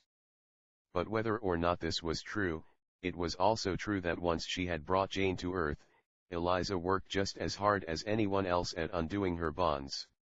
The boy called Roger let Mark down more gently and went to work on the ropes that held him. As soon as he and Jane were untied, they and Roger and Eliza attended to Catherine and Martha. "Free at last," said Catherine, rubbing her chafed wrists. "And with no help of Turtle," said Jane. "Stuck-up thing. We'll show him." Martha said nothing. So far, so good. Maybe they were going to get home unscathed, after all. "How did you get here in the first place?" asked the little girl called Anne. "We were after buried treasure, and the cannibals caught us," said Catherine. "That's right, the cannibals," said Mark, looking round at the slumberous natives. "I was almost forgetting. We'd better talk softly. Do you get captured by cannibals often?" "I never have, so far," said the Eliza one in rather an envious voice. "What about the treasure? Can we help you find it?" Where's it buried? An unworthy thought troubled the mind of Mark, and from looking at Jane he could see that she was thinking the same thing. If these nice strange children helped them find the treasure, maybe they would have to share it with them, and that would mean so much less for Mr. Smith and the bookshop. Still, 7 heads and 14 hands were better than 4 or 8. And besides, it would be only fair.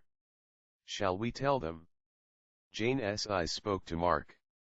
Yes, Mark signaled back. Follow me, he said aloud. Better be careful. Walk tiptoe. Quite a lengthy procession crossed the sand. Mark heaved away the flat stone, and then paused on the brink of the hole Martha had dug. We'd better figure out first how we're going to get away afterwards, he said. And if we can, agreed Jane. Those natives might wake up any minute. She turned to the 3 strange children. How does your magic work? Do you say spells? Or do you have something with you? Some magic coin or something? We have something, admitted the boy called Roger. And he took something carefully from his pocket. Mark and Jane and Catherine and Martha couldn't see clearly what it was, though Jane stood on her tiptoes and peered. She said afterwards that it looked just like some old pieces of grass to her, but of course it must have been more than that. Anyway, as they all afterwards agreed, it certainly was something. We have this, the boy Roger went on, but it only works for time, the way I told you. It gets us back to our own time when we're finished, said Anne. Maybe it'd get you back to yours, at the same time, said Eliza. Only it wouldn't be the same time, if you see what I mean. Clear as mud, said Jane. I get it, said Mark. You mean maybe it'd take us back to your time with you, instead. That's what I'm worried about, said Roger. What if it does? Said Jane. We could rest up, and then go on from there. The boy Roger shook his head doubtfully. You wouldn't like it, he said. It wouldn't work out. You wouldn't fit in. Why? Said Catherine. What time is it? It's later than we think, said Mark, studying the sky anxiously. It's getting to be afternoon. We'd better hurry. Those cannibals will wake up any minute. If they do, we'll just have to take a chance. 7 heads turned to the treasure hole, and 14 hands set to work. All dug hard, but none dug harder than Jane and Eliza. In next to no time at all, the same corner of chest appeared at the bottom of the hole, just as it had for Martha. Now there was a difference of opinion. Mark, ever cautious, and Roger, who seemed to be of the same temperament, wanted to keep digging till the chest was all uncovered and get it out whole. Jane and Eliza wanted to scrape the sand away from the rest of the lid and open it and look inside first. How do we know? Maybe it's all a hoax, said Jane. It'd be just like that Chauncey Cutlass. Who's he? Said Anne. Never mind. Let us be digging, said Eliza. She and Jane won by sheer dint of getting in the way of any who tried to dig in a different direction. The 4 corners of the chest lid appeared. Jane laid hold of them and pulled. Maybe it's locked, said Catherine. But it wasn't. The lid flew back on its hinges. Everybody took one look and gasped. Pieces of 8 were inside, and jewels, just as Mark had predicted. Diamonds glittered in necklace-like coils, and emeralds and rubies and sapphires and other stones nobody knew the names of but that were just as pretty and probably just as precious. There was enough to divide and still have plenty to save more than one faltering bookshop. We'll go halves, said Jane nobly to Eliza. There's probably somebody you could help, too. Let us start, said Eliza.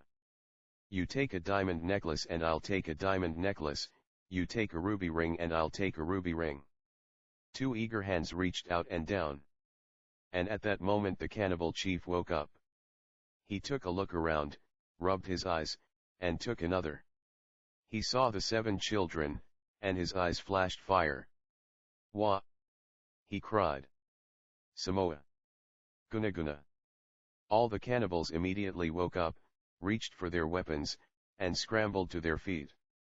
Their teeth gleamed hungrily as they saw 3 extra children for dinner, and their faces lighted with avarice as they beheld the pirate's treasure, for gold is gold no matter where you find it.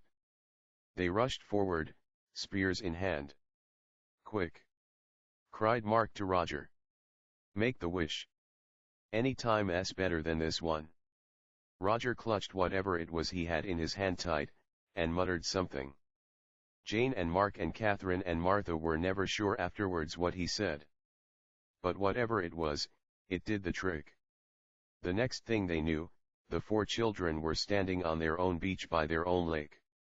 There was no sign of the cannibals and no sign of the treasure, and there was no sign of the strange children called Roger and Anne and Eliza, either. But their mother was there, sitting in a deck chair, on the sand, and because all rules were broken, she saw them appear out of the everywhere into the here perfectly plainly, and the 4 children had a terrible time explaining to her how they had done it so that she wouldn't think her mind was giving way, the way she had one time before. "We were in the maple tree on the bank, and we all jumped down," said Mark, crossing his fingers behind his back. "You couldn't, it's too high," said their mother, looking at the tree. "We did, though," said Jane, crossing her fingers. "Then you shouldn't have," said their mother. "How many times do I have to tell you?" The speech that began with these familiar words went on for quite some time. The 4 children listened patiently. At the end of it, their mother went into the cottage, still looking from the tree to the beach and shaking her head despairingly. The 4 children were alone and could discuss really serious matters. "Why didn't you grab some of that treasure before he wished?" said Martha to Jane. "Even one necklace would have helped Uncle Huge." "I couldn't," said Jane. "It happened too fast." "At least we know it's there now," said Catherine, ever the peacemaker. "We can go back for it next time." "If there is any next time, after what you did," said Jane to Martha accusingly. "You'll have a lot of explaining to do to that turtle. It probably won't ever speak to us again. You've probably just ruined the whole thing utterly and completely." "Except if all rules are broken and the lake's full of magic," Mark reminded them, "we could probably wish for anything any old time." "Only not right now," said Catherine hastily. "And we'd better clear it with the turtle anyway, just in case," Mark decided. "Still," said Martha after a pause, "I'm sort of glad I did it, in a way. If I hadn't, we probably wouldn't ever have met those other children. I liked them." "I liked the Eliza one," said Catherine. "She was fun." "I wonder where they are now," said Jane. "I wonder if we'll ever see them again," said Martha. "Children," said their mother from the porch. "Come help get supper." So they did. 7. The treasure the next morning after breakfast and after bed-making, dishwashing, and other dull details, but I prefer not to mention them, as who wouldn't? The 4 children went down to the shore. Martha didn't want to go, but the others made her. The turtle was waiting on the beach with wrath in its eye. "Well," it said. "I know," said Martha. "I'm sorry.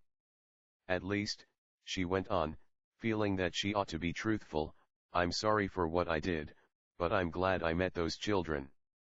Will we ever see them again?" "That," said the turtle, "would be telling. And now is not the time.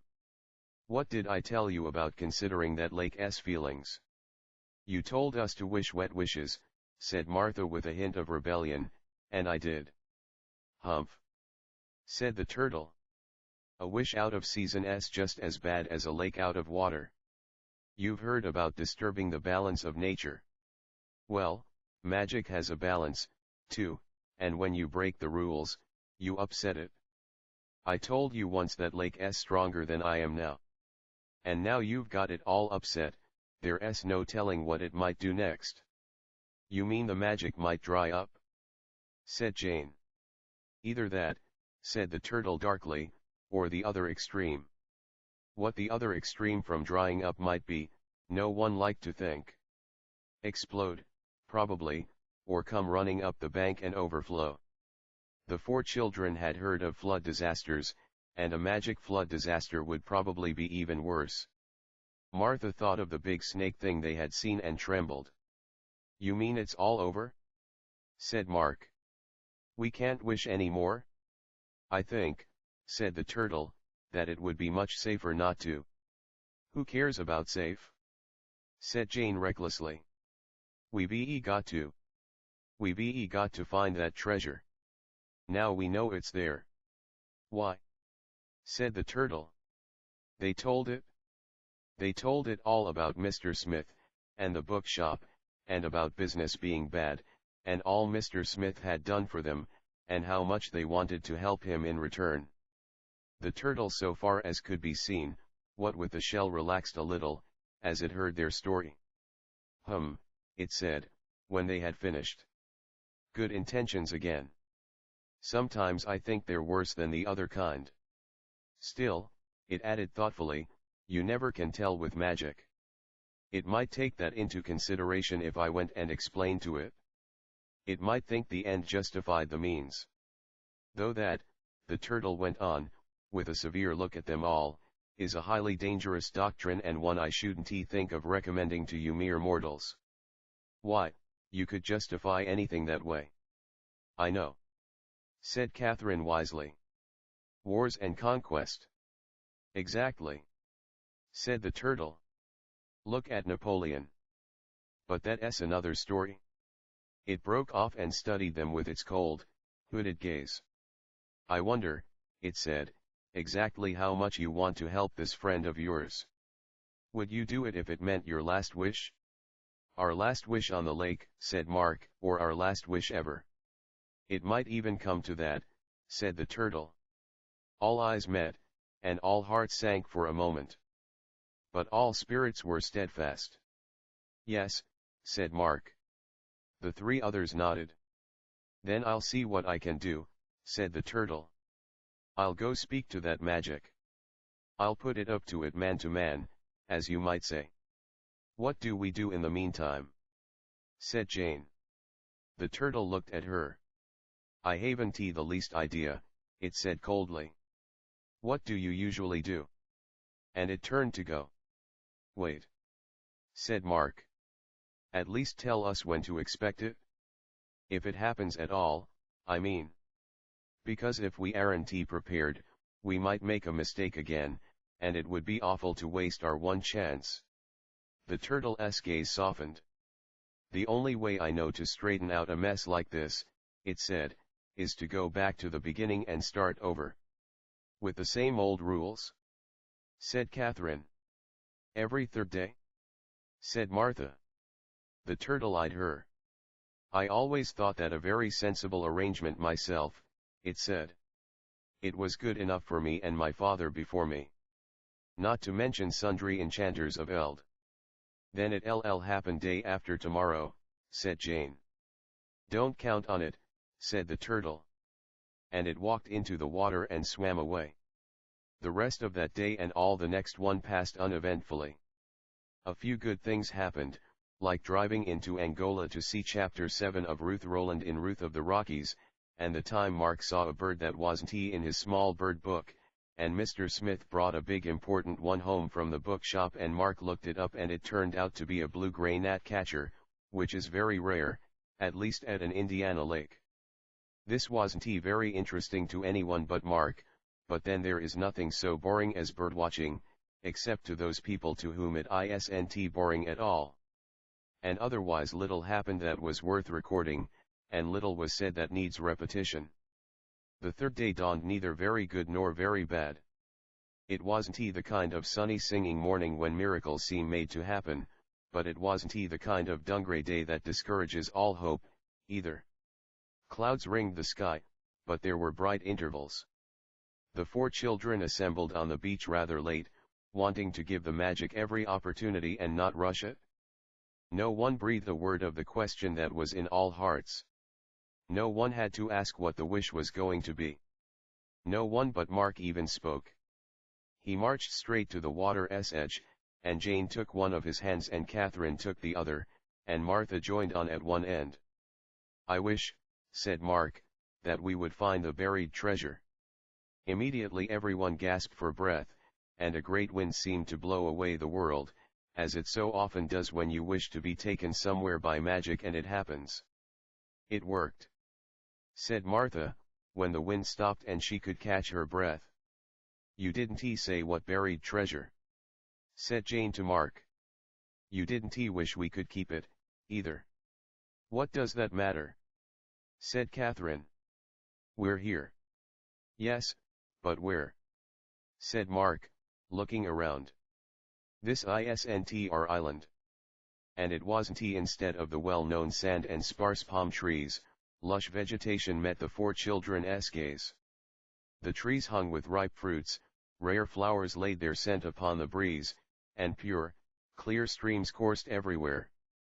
A sky of a peculiarly bright blue canopied the scene. Beyond some rocks, a sea of a deeper blue lay dreamily becalmed. It was an island all right, but it wasn't theirs. "I knew it," said Jane, glaring at Martha. "The magic couldn't do it. It tried, but it wasn't up to it. It's been through too much. And it's all your fault." "I know," said Martha, hanging her head. "Wait," said Mark. "It may not be so bad. There may be buried treasure here, too." "There must be, or it wouldn't have brought us here. Unless it's getting even," said Jane. Everyone felt a clutch of fear at these dark words, everyone but Catherine, who didn't hear them. She had wandered away and was busily exploring. "Anyway, it's a wet wish," said Mark, pointing at the sea around them. "That's a good sign." "You'd think." Catherine came running back. "I've been here before," she said. "At least it feels as if it's all sort of familiar. Like a book I read or something." "Maybe it's Treasure Island," said Mark. "Maybe we'll see Jim Hawkins. And Long John Silver, and match wits with him," said Jane, who had always wanted to try. "No," said Catherine. "It's not that exactly. But it's on that order." She broke off, and looked around again. "I know," she said. "It's like a picture in a book. The way those rocks are, and that blue sky. It's like a picture by the man that did the one in my room. The Amphalula tree picture." "Maxfield Parrish," said Mark, who always knew the facts. "I guess so," said Catherine. "What book of his do we have?" "Something kind of oriental." Light dawned on Jane. "The Arabian Nights?" she cried. "We're in Arabian Night country." And all the others agreed, as they studied the landscape, that an Arabian night was exactly what it looked like, except that right now it was daytime. "What island is there in that?" said Catherine. "Don't you remember?" said Mark. "Sinbad the Sailor. And the Rock's Egg." Everyone took another look around. Sure enough, there, poised on a cliff not far away, was an enormous round white object. "Well, what do we do now?" said Martha. "Wait for the rock to come down, of course," said Jane, "and then fly away with it. If Sinbad could do it, we can." Even as she spoke, an immense cloud darkened the sun. "Here it comes now," Jane went on. "Hurry up. We tie ourselves to its claws and then it carries us away." "There's no treasure in that story," objected Catherine, hurrying along with Jane and the others just the same. "There is, too. There's the ground all covered with diamonds and serpents," said Jane. "Ugh," said Martha, stopping in her tracks and refusing to go another inch. "Don't worry, it won't be that," Mark told her. "That's not buried treasure, and we asked for buried. The magic couldn't get it that wrong." "I don't care," said Jane. "We're supposed to catch on, just the same." "I know we are. Otherwise it wouldn't be here. It all works out. Maybe it'll take us somewhere else. Maybe it'll take us to our own island. Martha let herself be persuaded, and the 4 children arrived at the rock's egg just as the giant bird alighted over the egg and, crouching down, spread its wings and brooded over it, and composed itself to sleep. Mark started walking round the rock, observing it from all sides and making mental notes for his bird-watching book, but Jane was impatient. "Don't waste time," she said. "It may be leaving any minute." So Mark tied himself to one fabulous claw, like Sinbad before him, only Mark used the belt of his blue jeans. The 3 girls bound themselves on with their hair ribbons, all except Martha, who had lost hers. She used Jane's long white socks instead. Then, ready for anything, the 4 children waited for the rock to wake up and fly away. Nothing happened. "If there's one thing I haven't any use for," said Jane, after what felt like 2 hours at least had passed, "it's a bird. You and your blue-gray gnat-catchers." And she directed a withering look at Mark. But at long last the rock awoke and, with a loud cry, rose from the egg. The children rose with it. Martha gave a loud cry, too. But after the first few sickening moments, the sensation was lovely, and the 4 children studied the scene below with interest. At first there was just heaving sea, but then a rocky coast appeared. "Island ahoy!" said Mark. But it wasn't an island. It was a vast continent that went on and on as the rock flew inland, over field and forest. "Where's it taking us?" said Martha. "Somewhere in some other Arabian night, I suppose," said Jane. And a city full of mosques and minarets appeared below, just to prove it. "I'll sing these songs of Araby," breathed Catherine romantically, looking down, "and tales of far Kashmir." "Don't," said Martha. "Not at a time like this. I couldn't stand it." Even as she spoke, the city below gave way to another forest. A sudden thought struck Mark. "I know," he said. "Of course. Where in the Arabian Nights is there buried treasure?" "Well, sort of buried," he corrected himself. "Underground, anyway." Before the others could guess, the rock slackened pace and began circling lower and lower. "Does it know it's got passengers?" said Martha. "Will it stop and let us off?" "I'm not sure," said Mark. "Better get ready for an emergency landing." He started loosening the belt that held him to the great claws, and the girls went to work on their hair ribbons and socks. For only an instant the rock hovered low over a clearing in the forest. The 4 children had barely time to get free and jump before it sailed away again. They landed lightly on soft leaf mold. "Thanks a lot," called Martha after their departing guide. The rock did not reply. "Where are we?" said Catherine, picking herself up. "Don't you know?" said Mark, on his feet now and pointing. Everybody looked. Before them was a huge rock, so steep and craggy that it was almost a mountain. Mark didn't hesitate. He walked straight up to the rock, opened his mouth, and just before he spoke light dawned, and everybody else knew what 2 words he would say. The 2 words were, "Open, Sesame." Immediately the expected happened. A door in the rock opened. Beyond it yawned a vast cavern. "It's the cave Ali Baba found. It's the cave of the 40 thieves. It's that buried treasure," said Mark, as though anybody needed telling now. "Come on." He hurried forward, and everybody else followed. Martha hung back, but the others pushed her. As soon as they were inside, the door shut, of itself. Martha wished it wouldn't, but she looked round at what the cave contained and oh-ed and ah-ed with the others, just the same. There were all sorts of provisions, rich bales of silk stuff, brocade, and valuable carpeting, piled upon one another, gold and silver pieces in great heaps, and ancient Arabian coins in bags. "What'll we take?" said Jane. "Ought we?" said Catherine. Of course. Ali Baba did, didn't he? It's all right to rob robbers. Money, suggested Martha simply. Better not, said Mark. You never can tell with currency. It might be debased by the time we get it back home. What's that? Said Martha. Not good anymore, said Jane. Better concentrate on jewels and precious metals. They always come in handy. So she and Mark and Martha sat down on the floor of the cave and started to make a pile of handy things to take home. Gold pieces for Mr. Smith, said Mark, starting to sort these out from the silver. And jewels for Mother, said Jane, pointing to a heap of diamonds and rubies no one else had noticed.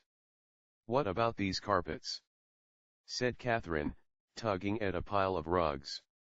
One of them might be a magic one. We could sail home in style. And it'd be useful for later on, if the lake magic's really worn out after the swish. Too risky, Mark decided. We couldn't find out if it's magic or not without sitting on it and wishing to be somewhere, and then it'd probably take us there, and we'd probably get all involved in some other adventure and probably never get back to find the treasure at all. And from their experiences in the past, the others could not but agree that this was probably only too likely. Put that carpet down, said Jane to Catherine. You don't know where it might go. Catherine moved on, exploring. Mark dumped the money out of one of the bags, filled the bag with gold pieces and jewels, put a few of the coins back in for his coin collection, and pulled the drawstrings. Well, he said, I guess that's it. Might as well start for home. But they didn't. PSST. Look it. Came a voice at that moment. The voice was Catherine's, and it came from deeper in the cave. Come here. She called, and the others went there, Mark carrying the bag of treasure. They looked where Catherine pointed. Oil jars. She was saying excitedly. 38 of 'em. I counted. They're the jars the robbers hide in when they try to kill Ali Baba. But that doesn't come into the story till later, objected Jane, after they've found out Ali Baba's been taking their treasure and they try to get even. They'd have to store them somewhere in the meantime, wouldn't they? Said Catherine. They've probably just reached that part of the story, and this is where we came in. Anyway, there they are. And there they were, 38 perfectly ordinary Arabian Night oil jars made of goatskin standing in a neat row in the depths of the cave. Sure, that's probably it, Mark figured it out.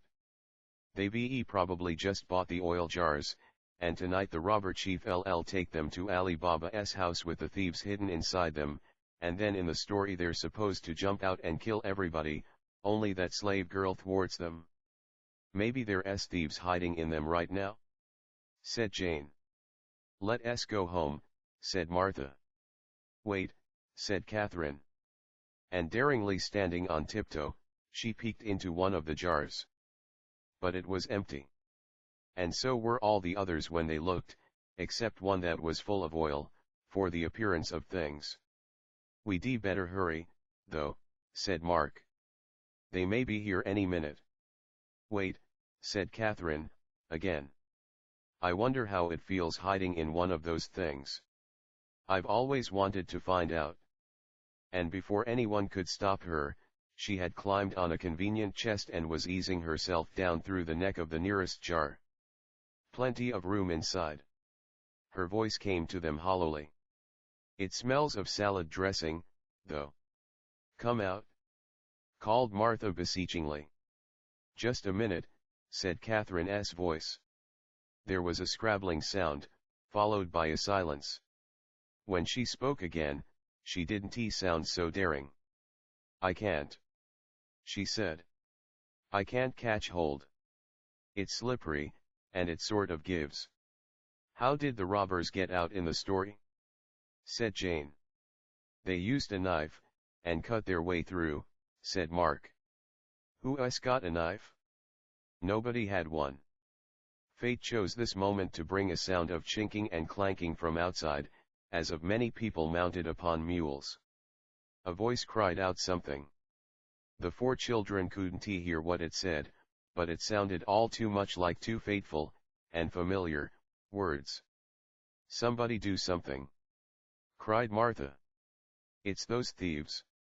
They've come back. They're opening sesame." Mark jumped up on the chest and tried to grab Catherine's hand to pull her out, but he couldn't get any purchase. From behind them came a sound of rock scraping upon rock as the door of the cave started opening once again.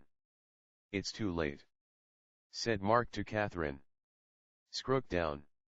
Maybe they won't notice. Maybe they'll only half see us, like the pirates that other time. It stands to reason, now we've got the rules back." He and Jane and Martha hid behind a pile of rich brocades. Catherine scrowed down. The robber chief stalked into the cave, followed by 37 bloodthirsty henchmen. The other 2 of the 40 thieves had already come to no good end earlier in the story. The chief took a look around the cave and smote one fist against the other. "By Allah!" he roared. "Someone has been here meddling again. See the gold pieces all every which way, and the diamonds dispersed and the rubies rearranged. Do I have to find our treasure tampered with every time I come in here?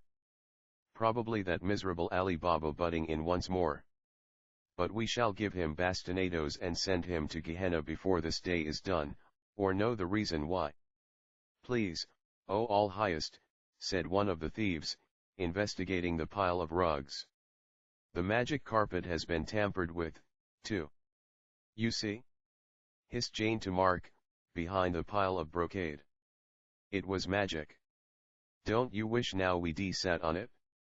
"I do," said Martha, "and we wouldn't be here now." "Shush," said Mark. "No matter," said the bandit chief. "He shall rue the day. Our plans are laid. Man your oil jars. Boot, saddle, to mule, and away." "Oh, dear," said one of the robbers, looking at the oil jars apprehensively. "I always get so nervous in an enclosed space. I don't think I can go through with it, really I don't." "You know your duty, Abdul," said the chief sternly. "Man that oil jar." "At least let me practice first," said Abdul. And screwing up his courage, he marched to his appointed jar, which happened to be the one in which Catherine sat scrowed. He laid hold of the jar. He leaned over and peered within. Then he gave a cry, and leaped at least 10 feet away, and fell on his face, pointing in the direction of Mecca. "Allah defend us!" he cried. "It be already occupied. It be haunted by an evil spirit." "Fie!" said the bandit chief. "More likely 'tis you who be haunted by the spirit of overmuch date wine." "What did this evil spirit look like?" "All small it was," said Abdul, "and the light shone through it." "You see?" whispered Mark to Jane. "They can just half see us. And its face," continued Abdul with a shudder, "was that of a perfect fiend." "Why, you," said Catherine, within the oil jar. "Hark!" cried the terrified Abdul. "It speaks." The chief thief paled for a moment. Then he rallied. "Fie on you for a cowardly Yogurt," he said. "Probably a mere genie. You've heard of a genie in a bottle, haven't you? Then why not a genie in an oil jar, I should like to know? This is luck. Now it will do our bidding, and we can thwart that Ali Baba all the better and probably never have to leave home at all." He marched straight over to Catherine's hiding place. "Genie, genie," he said, "come out of your jar." Catherine's heart thumped. This was her big moment, and she knew it, and yet what could she do? The proper thing, of course, would be to issue forth in a cloud of smoke and grow into a figure 10 feet tall, and start doing magic tricks right and left. But she couldn't even climb out, let alone issue. "I'm coming," she said, playing for time. "Just a minute." Once more she tried to catch hold of the slippery sides of the jar, and wished with all her heart that the lake wasn't worn out and the magic would aid them just once more. "How the jar trembles!" cried Abdul, with another shudder. Commented the chief, beginning to look skeptical. "A peculiar genie. It seems to be stuck. Never in 1,001 nights have I seen the like." At that moment something pressed against Catherine, and a voice spoke in her ear. "Move over," said the voice. Catherine turned as far as she could in her cramped position. Scrunched against her in the narrow jar was a figure. I shall not attempt to describe what it looked like. Suffice it to say that it was a genie. "Oh, good," said Catherine. "I was just wishing something like you would turn up. Now you can fix everything. Did the turtle send you?" "Not directly," said the genie, "but there are certain lines of communication among us magic beings. It sent out an SAS. "You mean SOS, said Catherine. "I do not," said the genie. "Send a sorcerer is the complete expression. Send o sorcerer would be nonsense." "How the genie mutters," said the chief thief. "Who is she talking to?" hissed Jane to Mark in their hiding place. "More mutterings," said the chief. "Now that you're here, what are you going to do?" said Catherine to the genie. "Burst out and kill them all?" "Certainly not," said the genie. "That would be interfering with the story. They have to go on and try to murder Ali Baba, just the way the book says. Changing that would be against the rules." "But maybe if you just scared them a little," said Catherine, "then maybe they de-reform, and there wouldn't have to be any killing. And there'd be 38 souls saved for paradise. I should think you'd like that. I should think it'd be worth the effort." Said the genie. "There may be something in what you say. Let me think it over for a minute." There was a pause. "I for one," said the bandit chief, "am getting tired of this waiting. I'm beginning to think there isn't any genie in there at all.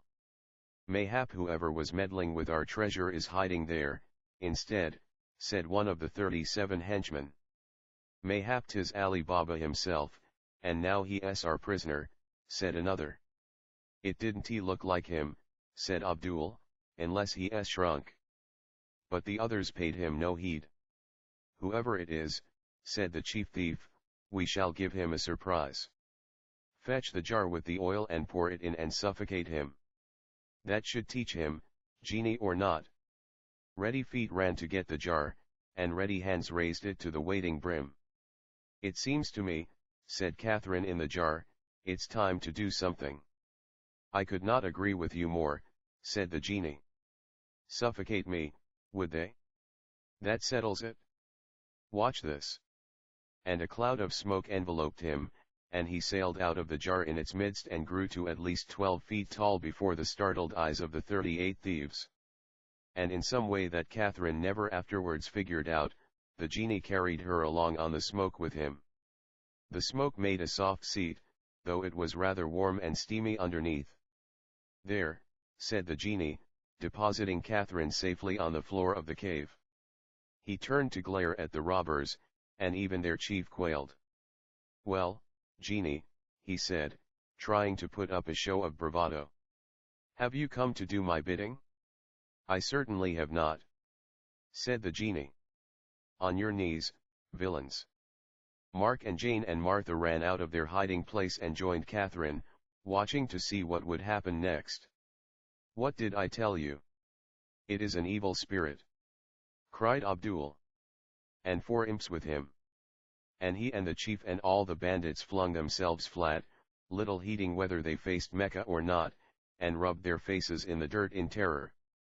And then and there the genie began to teach the thieves such a lesson as they had never before had. Invisible hands seized them and put them across invisible knees and gave them bastinadoes until they howled aloud for mercy. Thunder roared and lightning crackled. Earthquakes shook the cave, and great cracks opened in its floor. Through it all the laughter of the genie sounded with the voice of 100 tornadoes. Jane and Mark and Catherine and Martha jumped up and down and shouted with excitement. At last a final bolt of lightning ripped off the whole top of the cave, and the blue Arabian sky showed through from above. Rocks rolled and bounced all about, but the 4 children were unhurt, though many a thief was bruised black and blue. Then came a sudden silence like the calm after a storm. Dust settled thickly. The howls of the robbers died away to exhausted whimpers. "Well," said the genie. "Now are you sorry?" "Yes, yes, yes," cried all 38 thieves. "And you've reformed? And you'll never be robbers any more? And you'll let Ali Baba alone after this?" "Even so. By Allah! Cross my heart!" cried the thieves. "Very well, then," said the genie. He turned to the 4 children. "Are you ready to leave?" "Sure," said Mark, catching up the bag of treasure. "This was keen," said Jane. "All this, and treasure, and a good deed, too." "Brace yourselves," said the genie. There was a whoosh, and the cave disappeared, and once again Catherine felt the strange sensation of traveling on the genie's smoke, and the other 3 felt it for the first time, and the next thing the 4 of them knew, they felt sand and snail shells underfoot, and they were staring at their own magic lake, and it was still morning. When the smoke had cleared away, back in the robber's cave, the chief robber looked around cautiously. Then he got to his feet. "Well," he said to his prostrate men, "what are you all doing down there on the floor? You look ridiculous." The other robbers scrambled up hastily. "There was a genie," said Abdul dazedly. "We made a promise. We reformed." "I don't know what you're talking about," said the chief. "You must have been dreaming. I never saw any such thing. I never made any such promise, either. Catch me. Did any of you see anything?" And he looked round at his men threateningly. The men were groaning and rubbing the parts of them that ached from the bastinadoes and the falling rock. Now they stopped quickly. "Who? Us?" they said. "Certainly not. Not very likely. We never saw no such thing, neither." And they all shook their heads solemnly. "Very well," said the bandit chief. "Then get to work. Tote those jars. Harness those mules." And the thieves hefted up the oil jars, and got on their mules, and rode away to try to kill Ali Baba and get killed themselves in the process, just as though nothing had happened. Which proves that the genie was right in the first place, and it's never any use trying to interfere with stories and make them end differently, because the way they ended in the first place is the way they're supposed to end. And the genie was spoken to severely by his superiors, when he got back to headquarters, for forgetting it. Meanwhile, on the shore of the lake, 4 minds had but a single thought, and 4 forms flung themselves down on the beach, and Mark undid the drawstrings of the bag and poured the shining treasure out upon the sand. For an instant the bright gold and the red and white gems sparkled in the morning sun, then they seemed to suffer a change. "What's happening?" said Jane in alarm. "It's all sort of melting." It was true. Every piece of gold and every diamond or ruby was shifting and sliding within itself, only instead of melting down to a liquid, they were flaking into dust like grains that held their color for a moment and then went all lackluster and dead and earth-colored as they trickled away to mingle with the sands of the lake shore. "It's chemistry," said Mark. "They were buried too long, and we exposed them to the air too quickly. They couldn't stand it. Their molecules gave way. It's that magic," said Jane. "It could have held them together if it really tried. It's working against us. Can't we save the pieces?" said Catherine. "Even the littlest bit of gold ought to be worth something." "We'd never find them," said Mark. "They're part of the dust of ages by now." "There's some money, still," said Martha, pointing. And sure enough, the ancient Arabic coins had survived transplanting and lay looking dull and uninteresting on the beach. "What about them?" said Catherine. "They must be from awfully long ago. They ought to be worth a fortune by this time." Maybe they're the real treasure we're supposed to find.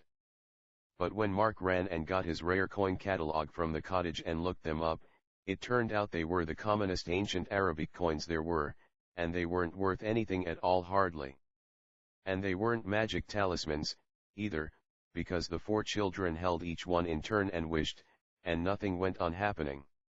Honestly, said Jane. That's the last time I'll even speak to that magic. Better not say that, said Mark. You may be more right than you know. Remember what the turtle said. And they all remembered. You mean it's really over? Said Catherine. I don't believe it. It wouldn't all end like this. What would be the point? Why, we didn't learn a moral lesson, or anything. Even that would be better than nothing. So far as I can see, we might just as well not have gone at all. You found out what hiding in an oil jar is like, Martha reminded her. And there was the genie, said Mark, and flying. I guess I'm just about the only living bird watcher who ever watched a rock. I may take up aviation when I grow up, he added thoughtfully. I think it's here to stay. The bastinadoes were lovely. Gloated Jane. Anyway, it may all come right. That's the way that magic is. It's like some people. It never does what you want it to exactly, but it's never been really mean before. Somehow it always works out in the end. I wouldn't count on it, said Mark. There was a silence. Still, said Catherine, we can't help hoping, can we? And somehow, in the long unmagic days that followed, they couldn't The long unmagic days that followed were horrible at first, because the 4 children couldn't help waiting for the 3rd day to see if anything would happen, and then when nothing did, they couldn't help waiting for the third day, which ought to have been twice as magic, or even cubed as much.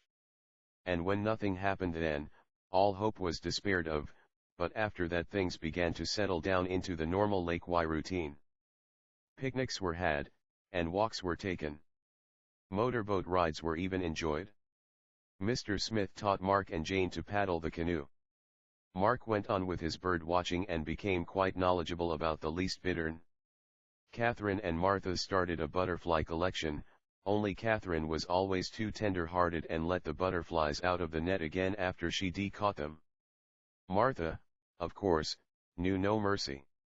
As for swimming, it never palled, in spite of the dire irony that there they were, plashing about day after day in a lake that was full of the most spine-tingling enchantments, and yet they couldn't break through to get in touch with any of them. Just think, said Jane to Mark one day as he was practicing the Australian crawl. Nixies and Rhine maidens may be gambling in this very same foam right now. They may be even touching us, for all we know. That frog over there might be the frog footman. Or the frog prince, said Catherine. Or Mr. Jeremy Fisher, said Martha. Stop it, said Mark. Let sleeping frogs lie. And for the most part they did. But ever and anon one of them would notice one of the others dipping his finger in the lake and muttering something, and then looking disappointed. And once Martha came upon Catherine lingering by the boathouse and whispering, "Oh turtle! To the evening dews and damps." "Don't," said Martha. "He won't come. Or if he does," she went on, wisely for her age, "it'll be when we least expect it. He likes a surprise, I think." One good thing was that Mr. Smith's bookshop didn't seem to be actually failing yet. From a hint garnered here and a remark gleaned there, the 4 children gathered that business wasn't getting any better, but it wasn't getting any worse, either. And as August ripened into September, and goldenrod gilded the roadsides and the pollen drifted from the ragweed and Mark began sneezing with his annual hay fever, the thought of magic retreated deep into their minds, and the thought that lay uppermost was the thought of school. "Only 3 more days of vacation," said Martha one sunny afternoon. "Monday's Labor Day. We drive home then." "Oh, Day of Labor rightly named," said Jane. "I think it's mean of them, calling it that. As if going back into bondage weren't bad enough, without rubbing it in. "I'm kind of looking forward to next year," said Catherine. "We get fractions." "Just wait is all I can say," said Jane. "What'll we do in the meantime?" said Martha. "We ought to make every second count." "What'll we do today?" "Get out the rowboat," said Mark. "Boring." Jane vetoed this. "I know every inch of this shore backwards by now." "I wasn't thinking of this shore so much," said Mark. "I was thinking of the other one." And he pointed across the lake. "We're not allowed," Catherine reminded him. "They've never found bottom. We're supposed to stay in close to the edge." "Well," said Mark, "we don't have to go straight across, do we? We can stay by the edge and row right around. I've always been going to do that. And I was thinking. Remember that old broken-down cottage you can see from the Willamette? The one that looks haunted?" The mention of this entrancing word was all that was needed to lend a sparkle to every eye and fleetness to every foot. It was a race to see who could reach the boathouse first. Mark won, hotly contested by Jane. 10 minutes later, oars were plying gaily in the direction of Cold Springs. And soon that gracious center of civilization glided past and into their lee, and they were plowing unfamiliar waters. At least, they'd seen this coast before from the Willamette dozens of times, but a coast is always different and more interesting when you're up close by it and can note every stone and bush and inch of flaking paint on land. At first there were just more cottages to note, and laundry hanging out, and tin Lizzies parked in dooryards, and an occasional voice calling something mundane like "we and tea got no eggs." But then the cottages dwindled, and there were desolate tangled thickets, and swamps, and reedy marges, and haunts of coot and hern, as Catherine poetically put it. Once the rowers, who happened to be Jane and Martha at the moment, were lured off course and found themselves progressing up a stream that got narrower and narrower every minute. "This must be the lake's source," said Jane. "We could follow it and dam it up and then see how long it takes the lake to dry." "There's no time," said Mark. "Even if there isn't a spring in the bottom, it'd take weeks to evaporate, and we'd be gone home by then and never know. And anyway, I want to see that haunted house. Here, let me." And he took Martha's oar from her and backed water, and got the boat half turned around, and then they stuck on a mudbank, and time was wasted in recrimination, but at last they were headed the other way, and out into the lake again, and this time it was only a few moments before the weed-clad inlet came into view, with the dilapidated cottage crumbling on its banks. To beach the rowboat and leap to shore was the work of a moment, and only Martha's feet got really wet in the process. The 4 children scrambled up the stony ledge to where the cottage's front porch sagged from its foundation. "That way's too dangerous," said Mark. "Let's try around at the back." Around at the back the kitchen steps still held, and Mark ran up them and the others followed. They stood looking into a murky waste of dust and old newspapers and broken kitchen chairs. "Come, Gully, come, Guesty, come long-leggedy beastie," said Jane, and a large spider scuttled across the floor. This made a promising start. They entered the house warily, Catherine and Martha hanging back and clutching at each other. But when no blood-curdling yells or sheeted forms materialized, they gained courage, and soon were running eagerly from room to room looking for bloodstains on the floor or muffled shapes hiding in closets. Neither of these proved prevalent, but Martha picked up an old collar button with some dark marks on it that were probably only rust, and Catherine found a scrap of letter that said, "Dear Bird, yours received and contents noted." And then, as might have been expected, Mark lagged behind the others and hid in a cupboard and didn't answer when they called him, and then started shuffling along the dark hallway after them, and groaning and dragging his feet and clanking a piece of old tire chain he had found. And even though the 3 girls were almost sure it was Mark all along, they all cried out and gibbered and rushed screaming from the house, and Mark ran howling horribly after them until they all 4 collapsed breathlessly on the ground of the weedy backyard, amid the shrieks and thudding hearts of utter terror and enjoyment. "Ow! said Martha, rubbing herself. I sat down on something hard. A rock, most likely, said Mark, rolling over to investigate. He cleared the encircling weeds away. Then he gulped. It was a loud gulp, and the others crowded round to see. There, on the ground, lay a flat stone they had seen before. It had initials carved on it. The initials were CC. Nobody needed to be told whose initials they were. Chauncey Cutlass, breathed Jane. Is it a Quincy Denke? Said Catherine. Of course not. It couldn't be. It's it. It's the pirate treasure after all these weeks. It's that turtle. It put it there, cried Jane. Sure, don't you see? Said Mark. This is the one way we could find buried treasure without telling about the magic, and no questions asked. Wasn't he that crafty of it?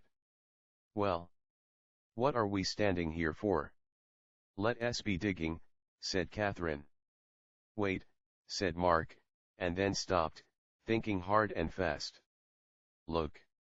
We want Mr. Smith to have the treasure, don't we? Three heads nodded. Well, then I think he'd better be the one that finds it. If we dig it up and try to give it to him, he's sure to go all noble and refuse to accept, and want to put it aside in trust funds for our college education. And we don't want that kind of thing happening. Ugh, said Martha. It would just utterly and completely ruin everything, said Jane. Exactly, said Mark. No, the thing is to leave it, and then lure him here tomorrow, when he's home for the weekend, and let nature take its course. Can't we even peek first? Said Catherine. It would be leading us into temptation, said Mark. What if somebody finds it and steals it before then? Said Jane. I don't think there's much danger, said Mark. I think it was put there specially for us. It's that last wish we made come really true after all. If anybody else happened along, I don't think it'd even exist. But he smoothed the attendant weeds back over the stone, just the same. And regretfully the girls allowed themselves to be led away from the yard and the stone and the haunted house, though it had lost all charm by now, and the four children got into the rowboat and headed for home. No one watched the shore on the journey back, for all hearts burned with impatience to get to the cottage and start working on Mr. Smith. And at last their own beach came in sight, and because it hadn't been a magic adventure strictly speaking, more time had passed than you would believe, as is usually the case when you've been enjoying yourself thoroughly, and supper was already merrily cooking, but Mr. Smith wasn't there. And their mother told them that a message had been delivered at the farm where the milk came from, for the cottage itself had no telephone. The message was that Mr. Smith had been detained in town on business and wouldn't be home till next day. And the next day he didn't get there till nearly dark, and it was too late to start luring him anywhere. What do you suppose he's been doing? Said Martha that night, when four pajamaed forms had assembled upon the sleeping porch. Do you suppose he's ruined and bankrupt already? He can't be, said Catherine. Not with rescue staring him in the face, if he'd only look. I still worry about what's happening to the treasure in the meantime, said Jane. It might corrode. It won't, though, said Mark. It's all going to work out. It'll have to be tomorrow, though. It's our last day. It's our last chance. But when they woke up next morning, their mother was already up and heaving bedclothes off beds, and Mr. Smith was in the kitchen packing saucepans into grocery cartons, and all the four children's luring fell upon deaf ears. There's just one thing for it, said Jane. We'll just have to be useful. And the others privately agreed.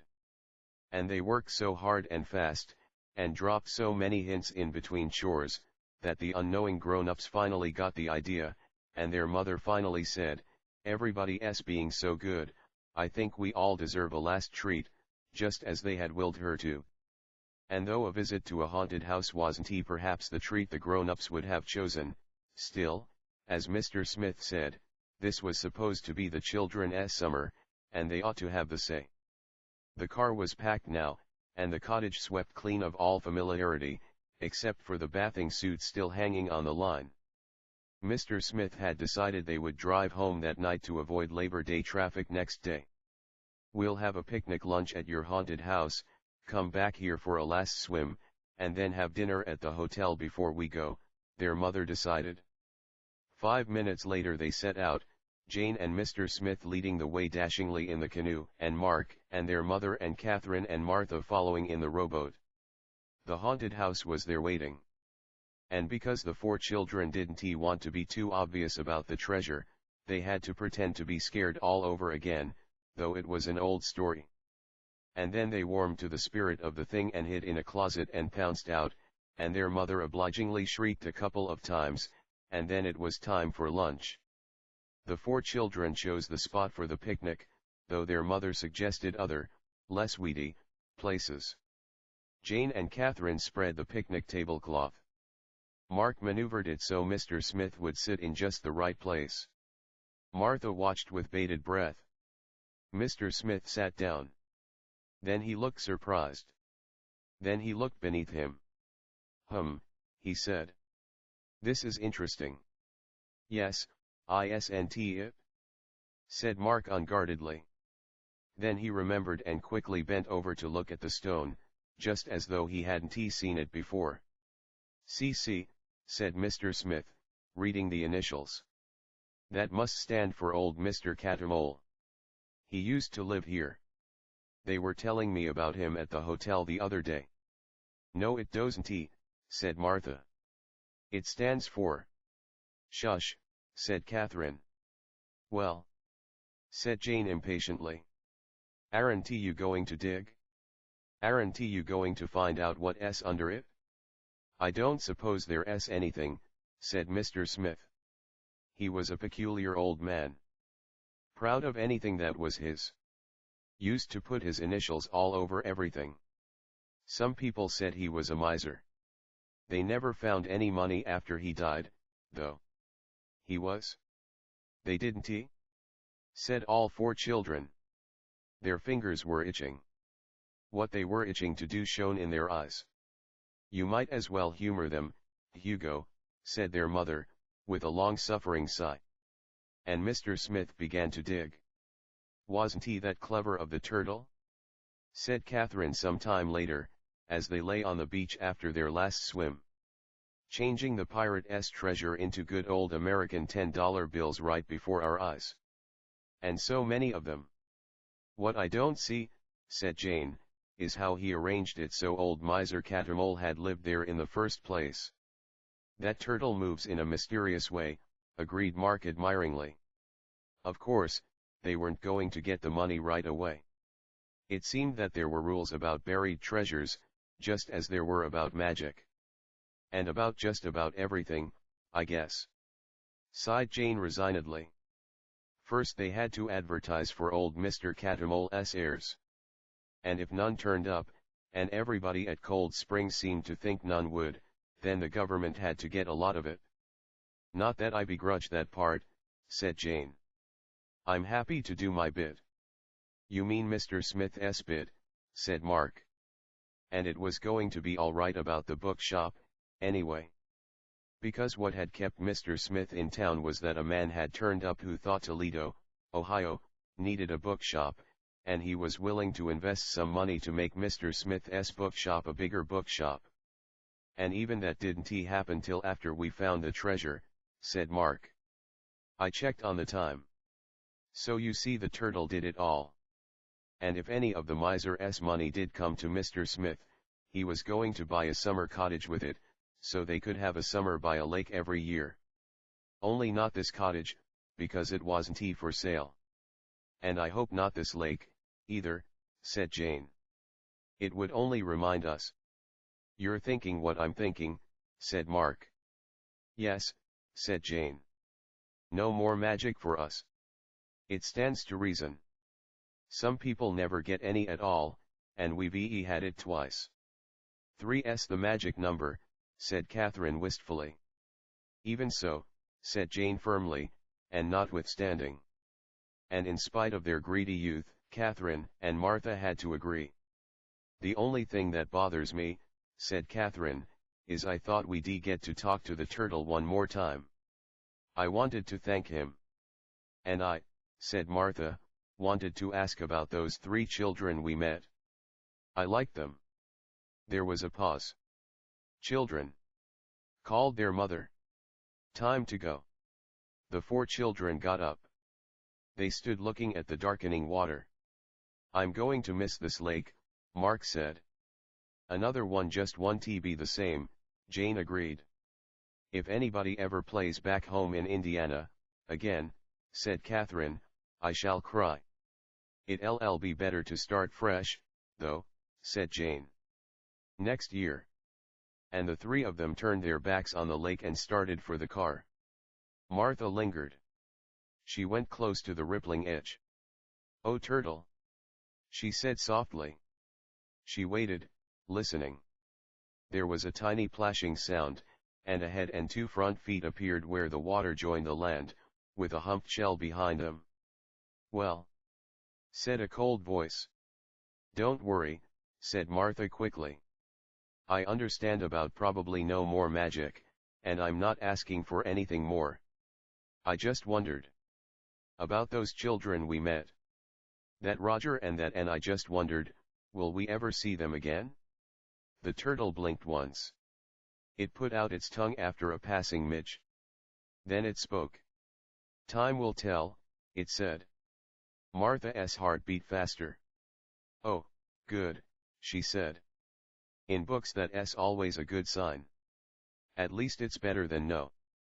But whether you'll know them or not, if you do," went on the turtle, "is another story." It took a backward step, and the waters closed over its head. Martha stood on the darkling sand thinking this out. The horn of the car sounded. "I'm coming," she called. She ran up the bank toward it. The car door slammed. The car lights swung round the driveway. There was a pause, as Mark opened a gate into the field. Then the lights moved on up the hill and out of sight. The waters of the lake plashed softly against the sand. But nobody was there to hear them. Now. The same author. Half Magic Knight's Castle. The Time Garden Magic or Not. The Well-Wisher's 7-Day Magic.